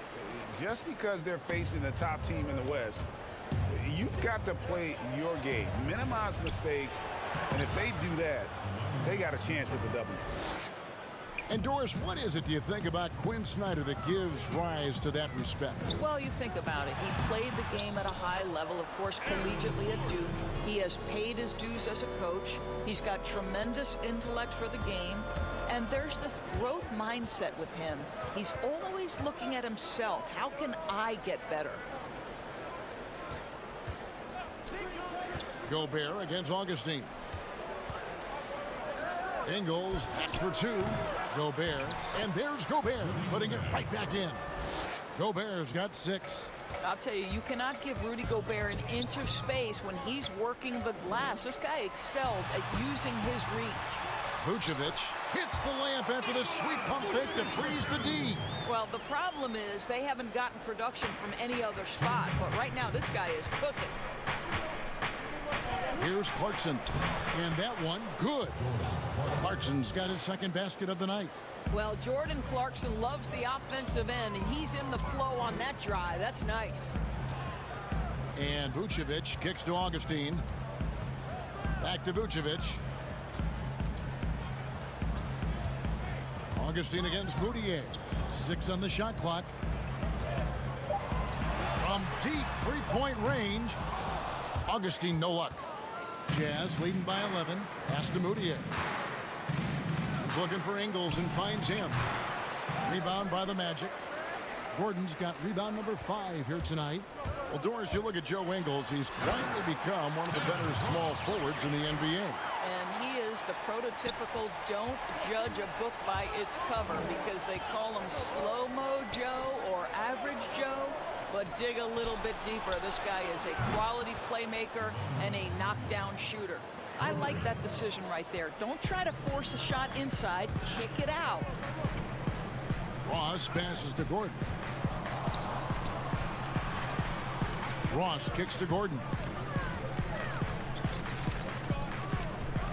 Augustine against Mudiay. Orlando needs to get off a shot. Gordon outside. The basket is good. The assist from Augustine. Augustine's got 3 assists now in this one. Poke loose. Stolen by Gordon. Shot the game clock separated by 5. And they're on the break. And with that shot, the Jazz lead is cut down to 7 on the bucket from Vucevic. Well, you love to see Vucevic run the floor. He's got such a knack to finding the open space in transition. That's pretty. Here's Gobert. They get it back. Laid in with a nice touch off the glass. Gobert's got 8 points. You simply must put a body on this guy. You know he's going to try to get to that glass. Here's Gordon. Missed. And so it's the Utah Jazz. How about a look at today's State Farm assist of the game? Yeah, an easy choice tonight. Look at the precision on this pass. Put it on a platter for him. And when you're the beneficiary of a pass that good, you better deliver, and he did just that. And with 3 quarters behind us, let's see what this 4th period holds in store for us. And so in the game for the Jazz, Conley runs the point with Mitchell flanking him. Then there's Jordan Clarkson. Then there's Davis, and it's Niang in at the 4 spot. Now Mitchell passes it to Niang. Trying to find Davis. He's got it now. Yep, that one goes in there. And the Jazz lead by 11. Doris, if I were to ask you right now in the league, who has the most unstoppable shot, who would you tell me? You know what's interesting, Kevin, is I wonder if in the long view of history, James Harden's step-back 3 will become sort of an identifiable shot with him, the way the sky hook was with Kareem Abdul-Jabbar. Yes, right? yes. Like, you wonder, does that become a signature play for James? It certainly is something that's darn near impossible to stop right now. Birch, and there it is for him. And we always talk about making your teammate better. That assist was right on target. And so Conley will bring the ball up for Utah. At one point, they led by 16. Following this one, they get to host the Pelicans. That's the first game in a string of 3 straight at home. About a minute and a half into the 4th quarter now.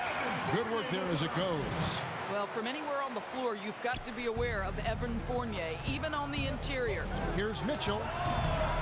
Birch grabs the board. His shot's just, it's not there right now. With his team leading, perhaps, let's focus on some other areas of the game. Fournier passes to Birch. Amba trying to break free from down in the low post. It goes. Yeah, heads up aggressive play right there. Saw the smaller man on him and took it straight to the basket. Here's Mitchell. And the layup is good. Wow, gentlemen, the quick first step of Donovan Mitchell gets the advantage, and it's over. It's tipped. Fast break. Here come the Jazz. Clarkson's running. Here's Conley. And foul on the shot. He'll shoot 2 at the free throw line. And the first one at the line is good. Orlando making some changes. Vucevic checked in for Mohamed Bamba. Aaron Gordon comes in for Cam Birch. And it's Ennis in for Michael Carter-Williams. The Jazz also changing it up. Rudy Gobert comes in for Davis. And it's Joe Ingles in for George Niang. And that is a textbook example of how to defend your rim. That boy, to have someone back there who can erase your mistakes, what a big-time asset defensively. And Gobert kicks to Clarkson. Dishes it to Mitchell. And the call will be against Fournier. That is his first foul of the game. C.J. Augustine's checked in for Fultz. O'Neal's checked in for Utah. Here's Mitchell. Hits it from 3-point range. Mitchell's got 5 points now this quarter. There's a measure of composure with Donovan Mitchell, just so calm and focused, understanding how to manipulate the pick and roll. Vucevic to the pass to Gordon. And they get it over Ingles. They get it again. Goes back up. No good at the rim. That's not the type of opportunity he fails to convert very often. Here's Mitchell. Uses the glass to finish the layup. Mitchell's got 20. Guys, you can tell Donovan Mitchell can wear down a defense. He's cooking right now. Here's Vucevic. Rebounded by the Jazz. Well, if you're just tuning in, welcome. We've got about 3.5 minutes gone here in the 4th quarter. The pass to Ingles. He's looking for Mitchell and finds him. Great D that time from Vucevic. The Magic trail by 16. And so just rolling to the finish line now in what has been a very confident-looking performance for the Jazz. One area that stands out that we've seen tonight from them, their aggressiveness in getting steals, something I know that you really value yourself. I think it sparked their offense. It deflates the opposition, and when you have the type of effort we saw tonight, it's pretty hard to overcome that defensive pressure down the stretch. And so they'll be advancing their win total to 42 games. And they've really had a dominant run of games against this opponent this year. They played them 3 times and won every one. The one player that really stands out, of course, in this one, it was a dazzling game for Donovan Mitchell. This guy has been shot-making all night long. He commands the rock and takes over. Here's Ennis. It's good from inside. Well, get it inside to a quality scorer and let this guy do his thing. Mitchell against Fournier. Mitchell outside. He kicks it to Conley. 5 on the clock. Here's O'Neal. Sinks the triple. And the Jazz lead by 15. Well, they knew it would be a hostile environment, and they rose to the challenge. And sometimes, Greg, when everyone's rooting against you, it seems to bring the unit closer together. It certainly did tonight.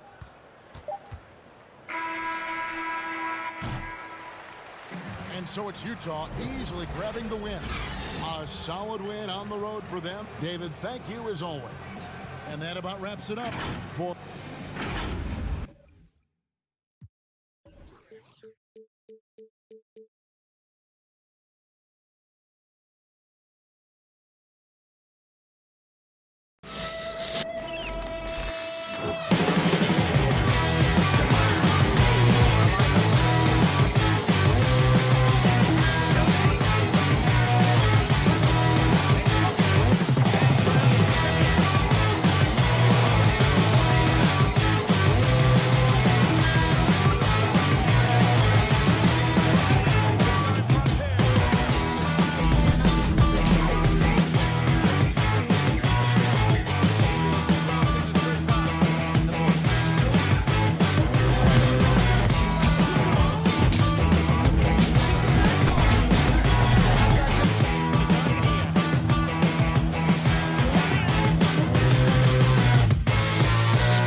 unprecedented improvements in shooting, puck pickups, upper and lower body fluidity, and goaltending.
lower body fluid, and goaltend.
Unprecedented improvements to shooting, puck pickups, upper and lower body fluidity, and goaltending.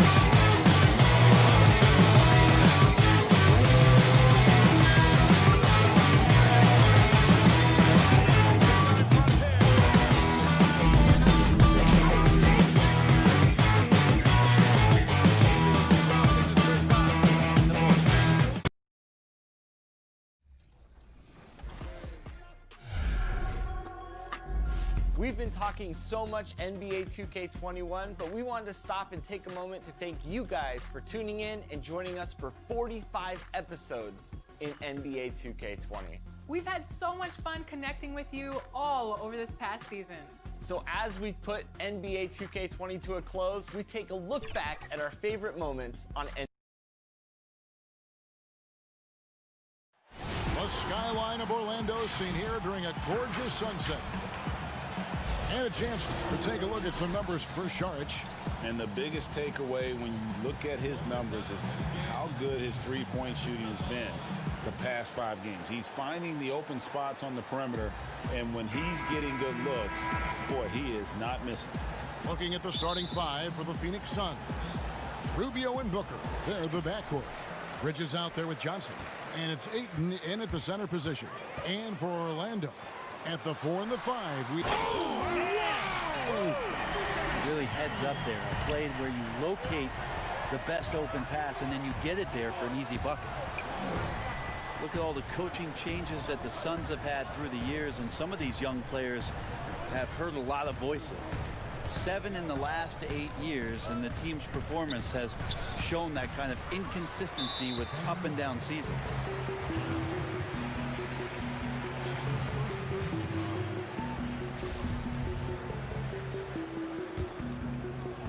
And Vucevic has got the ball here for Orlando. And Augustine kicks to Ennis. Back to Augustine. Poked away and stolen by Booker. Suns moving the ball around. They blow the whistle just as he gets it off. That's 2 points with a chance for another one at the stripe.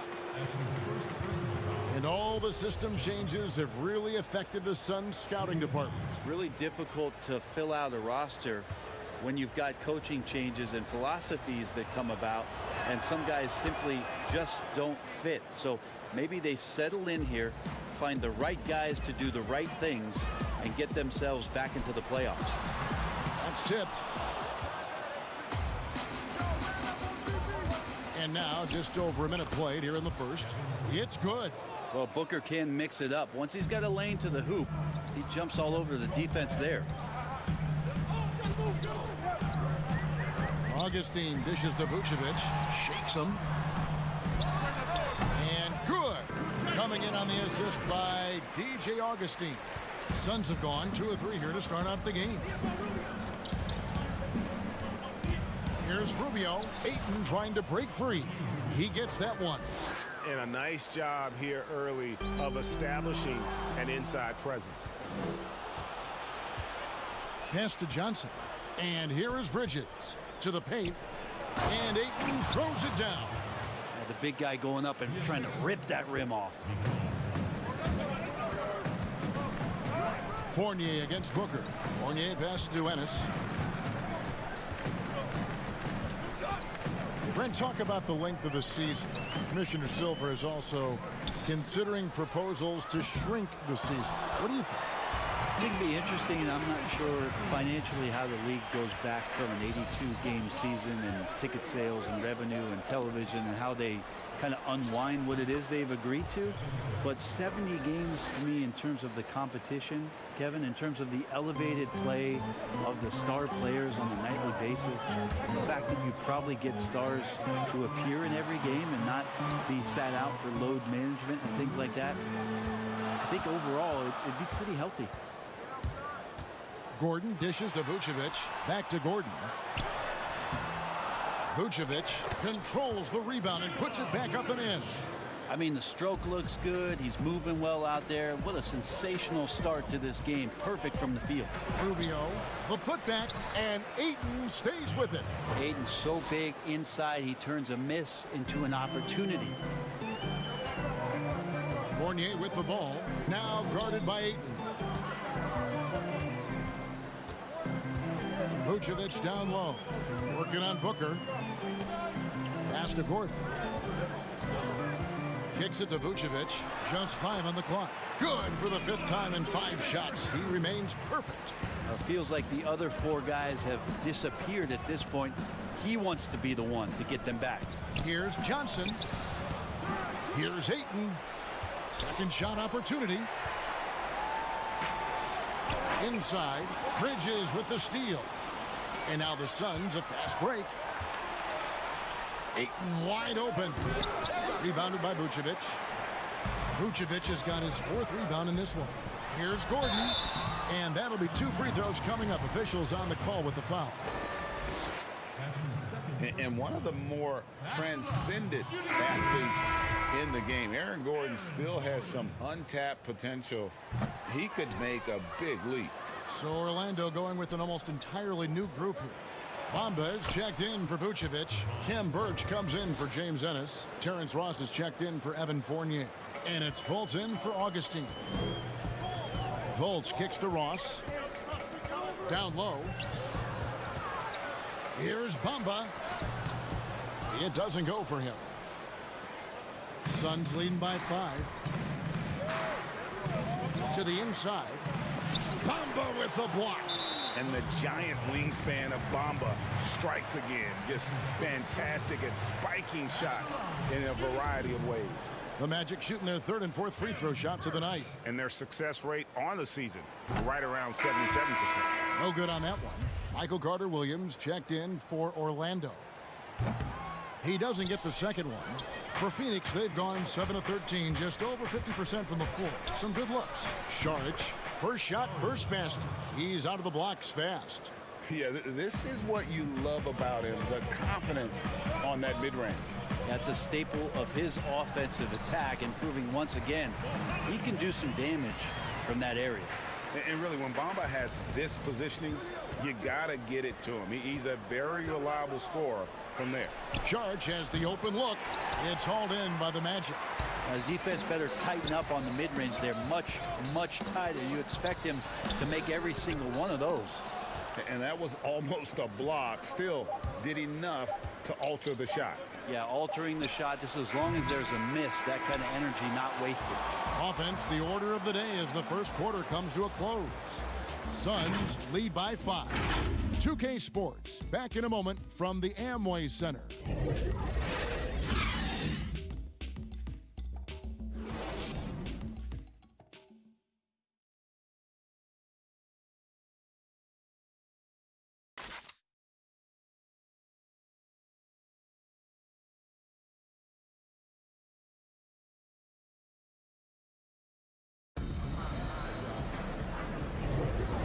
Buenas noches, basketball fans. It's Latin night here on 2K Sports.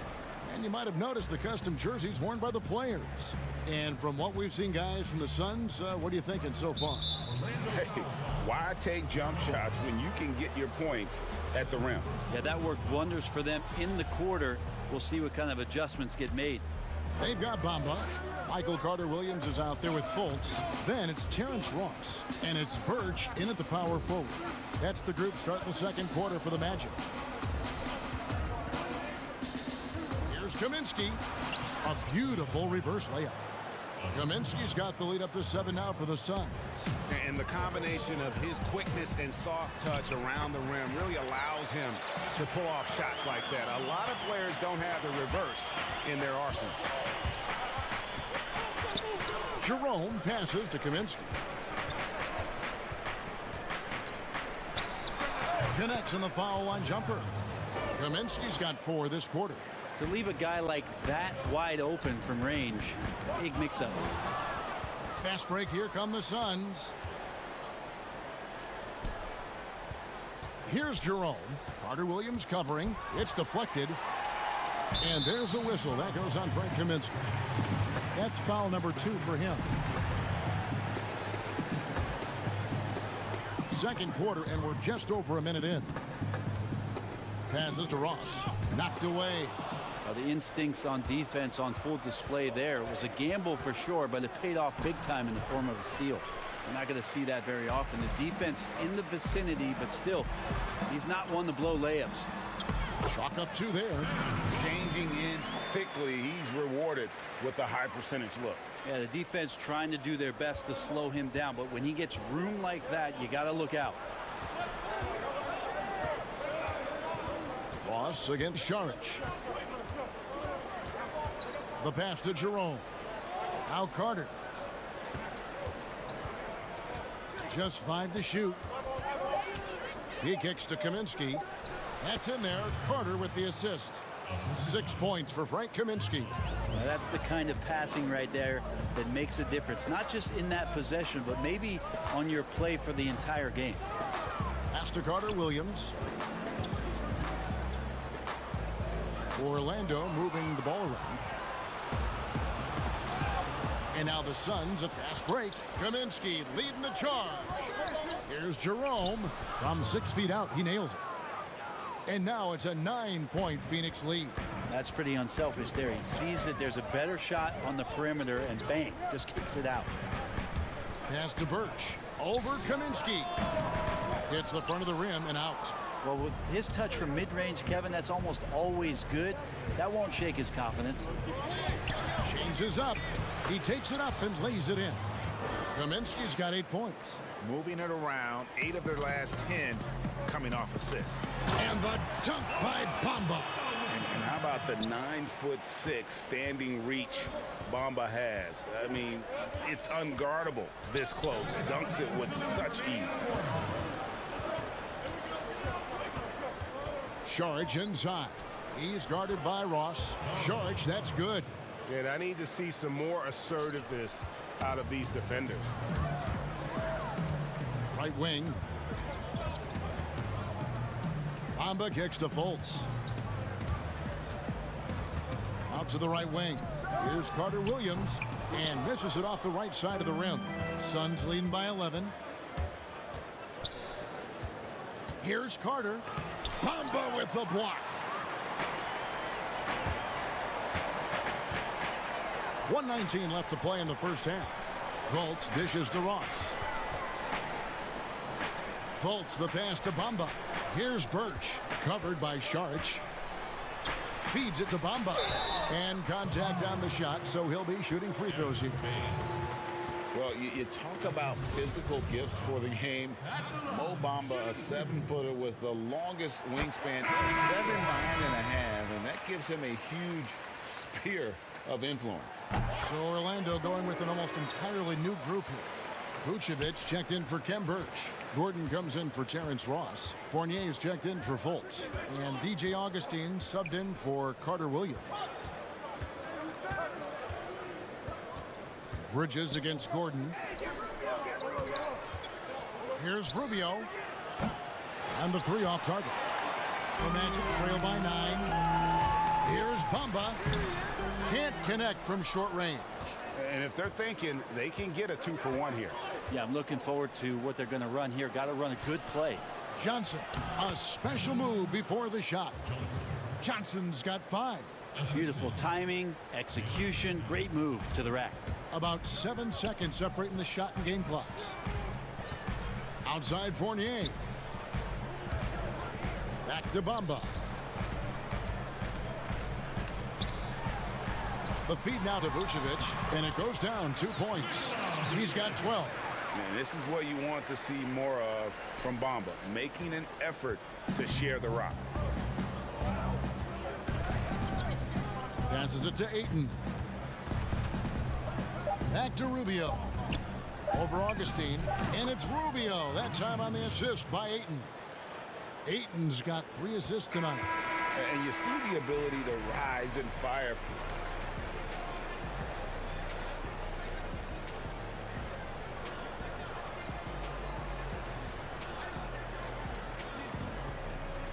All right, thank you, David. And folks, don't go away. After the break, we'll see you right back here for the 2K Sports Halftime Show. Hey, everybody, good to see you. For the Suns, the first quarter was pretty even. Their field goal percentage was a robust 50% in the period. That's something they can hang their hat on. They played a determined brand of basketball in the second quarter and began to pull. And that'll about do it as we get ready for the second half. Let's take you down to Kevin Harlan.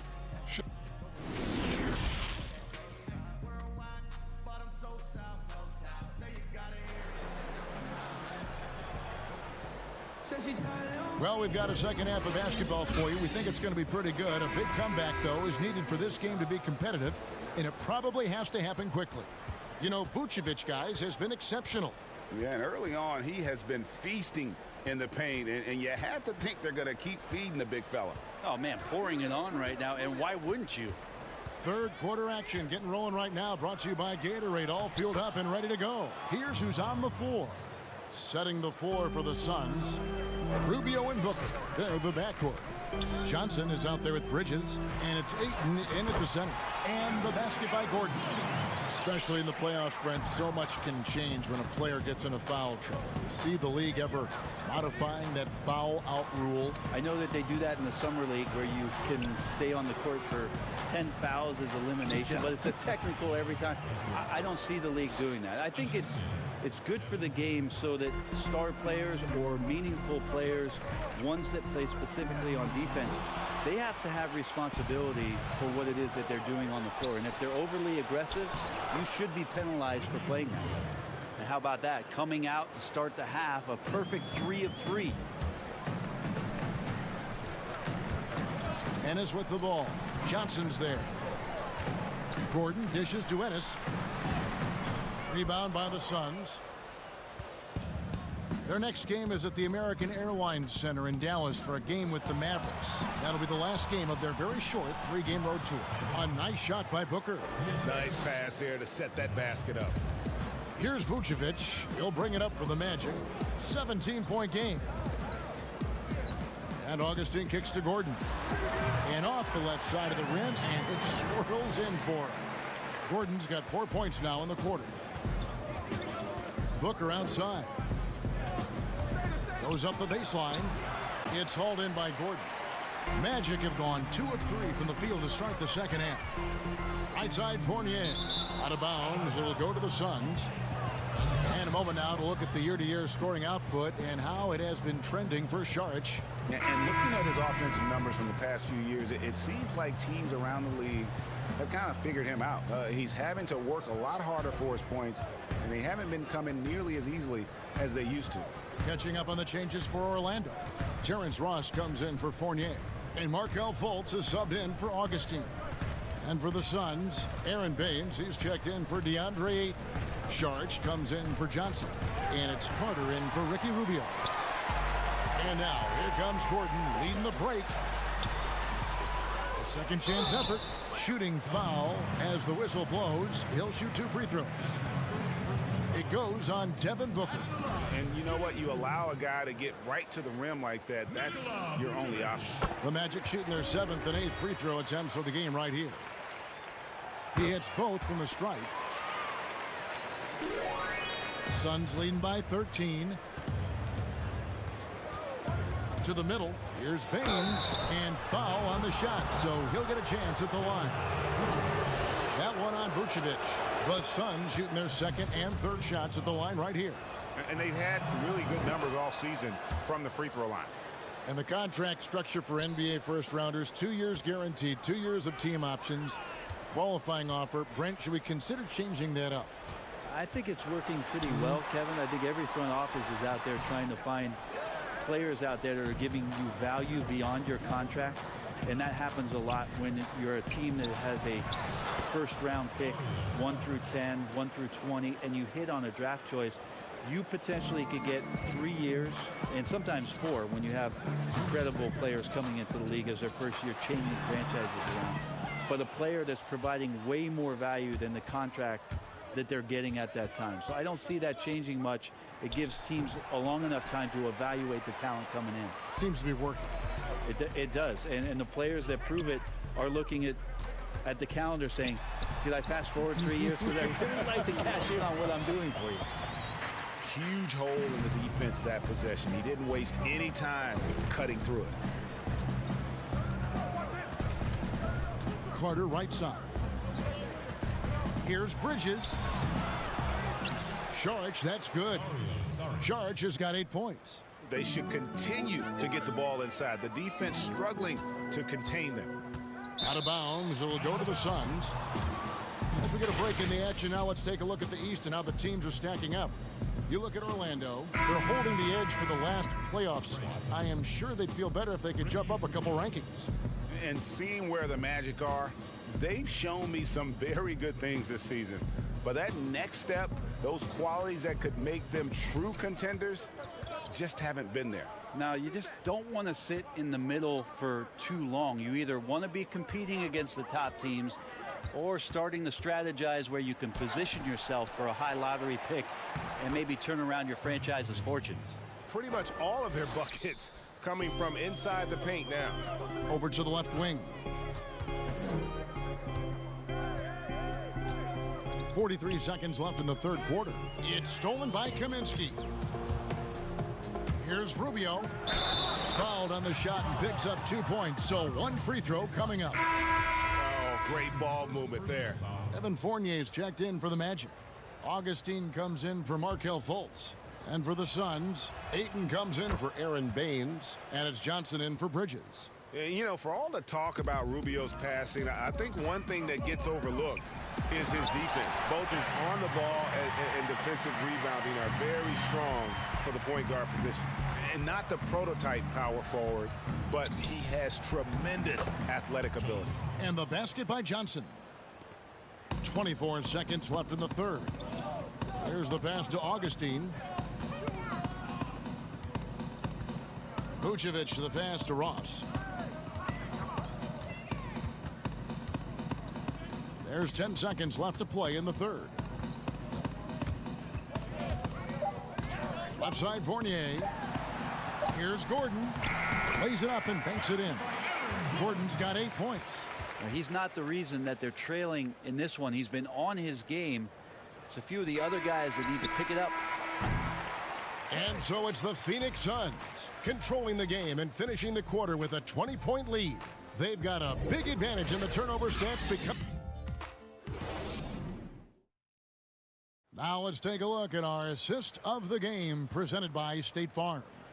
Yeah, a terrific, unselfish play right here. Set up his teammate, and how about the setup this was? What an advantage if your off guard can make plays so valuable.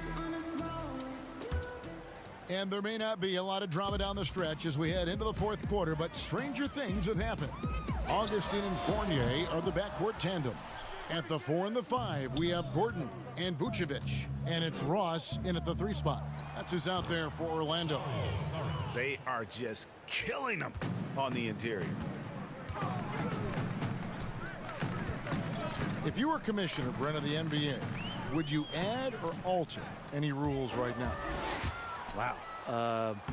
First of all, I think you get to fly on a really nice plane wherever you're going, and you get to go to any game you want to. Yes. So sign me up for that job. With courtside seats, by the way, too. Add or alter any NBA rules. I think the game is in a pretty good place right now, Kevin. And there's not much that I think is out there for us to change. It seems like All-Star Weekend and the length of the season seems to be two pretty prominent things that continually come up. Yeah, and as far as the question, I guess my head was going to things that are on the floor. I was thinking that too, but I couldn't think of anything that really... On the floor, it's tough to figure out something that could be adjusted, and I know Adam Silver and David Stern before him, all of their concern mostly is about the optics of the game. Yes. And right now, it's in a pretty good spot. It's very pleasing to watch, there's no doubt. Terrence Ross. That free throw good from Ross.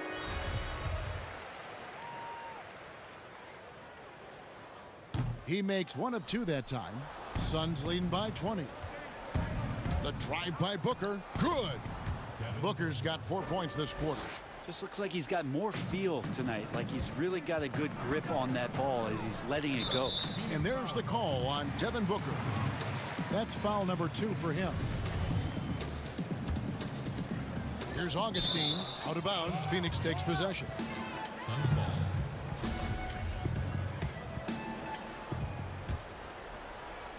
First minute and a half of basketball played here in the fourth quarter. Pass to Johnson. Brent, when a team hires a new coach, what tends to be the feelings of the players in that locker room, knowing there's a new voice in it? If you are a veteran player, you have the opportunity, more than likely, Kevin, to call 5 or 6 resources that know who that coach is. Because most of the time, coaches that are getting hired have previous NBA experience.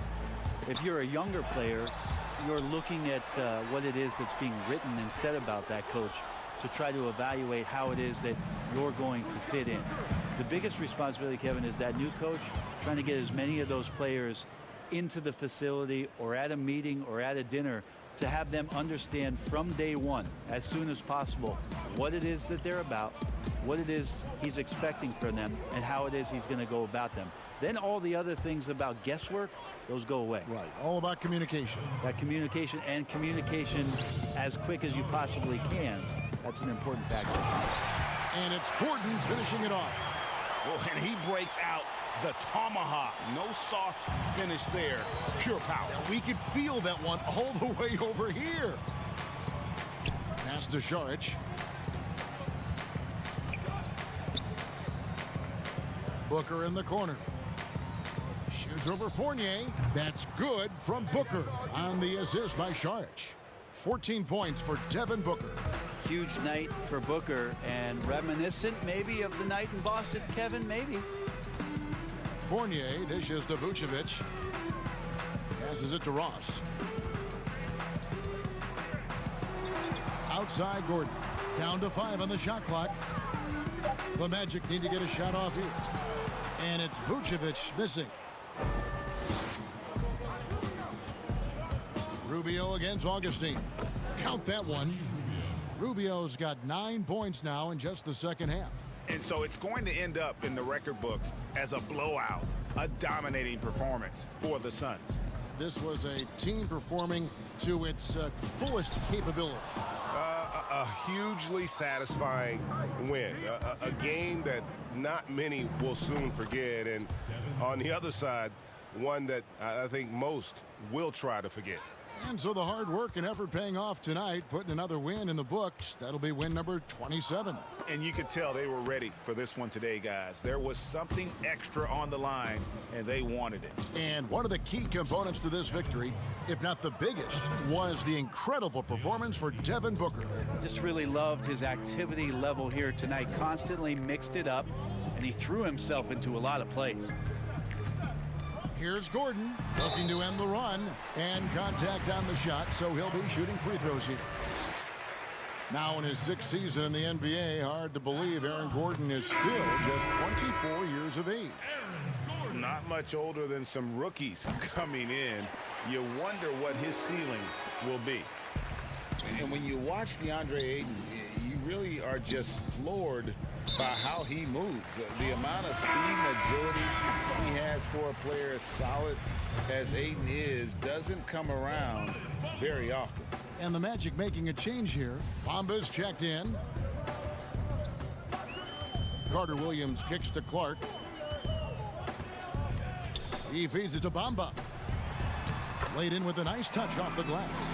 That's the kind of passing you want there. Work the ball around, keep it moving, try to get an assist on every bucket. And the dunk by Bamba. And even though Bamba's going to have to add muscle, he's strong enough to power that one through the contact. And that one falls for Bamba. Here's a Kobo.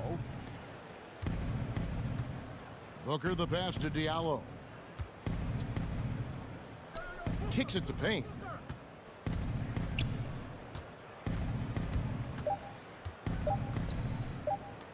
Here's a Kobo. Bucket's good. Finishing strong. This is how you want to close things out. Yeah, definitely putting a stamp on this one. A very, very decisive victory for the club tonight. So it's the Suns winning easily here. A resounding victory for them. And Greg in enemy territory, no less. That's exactly right. But with the way they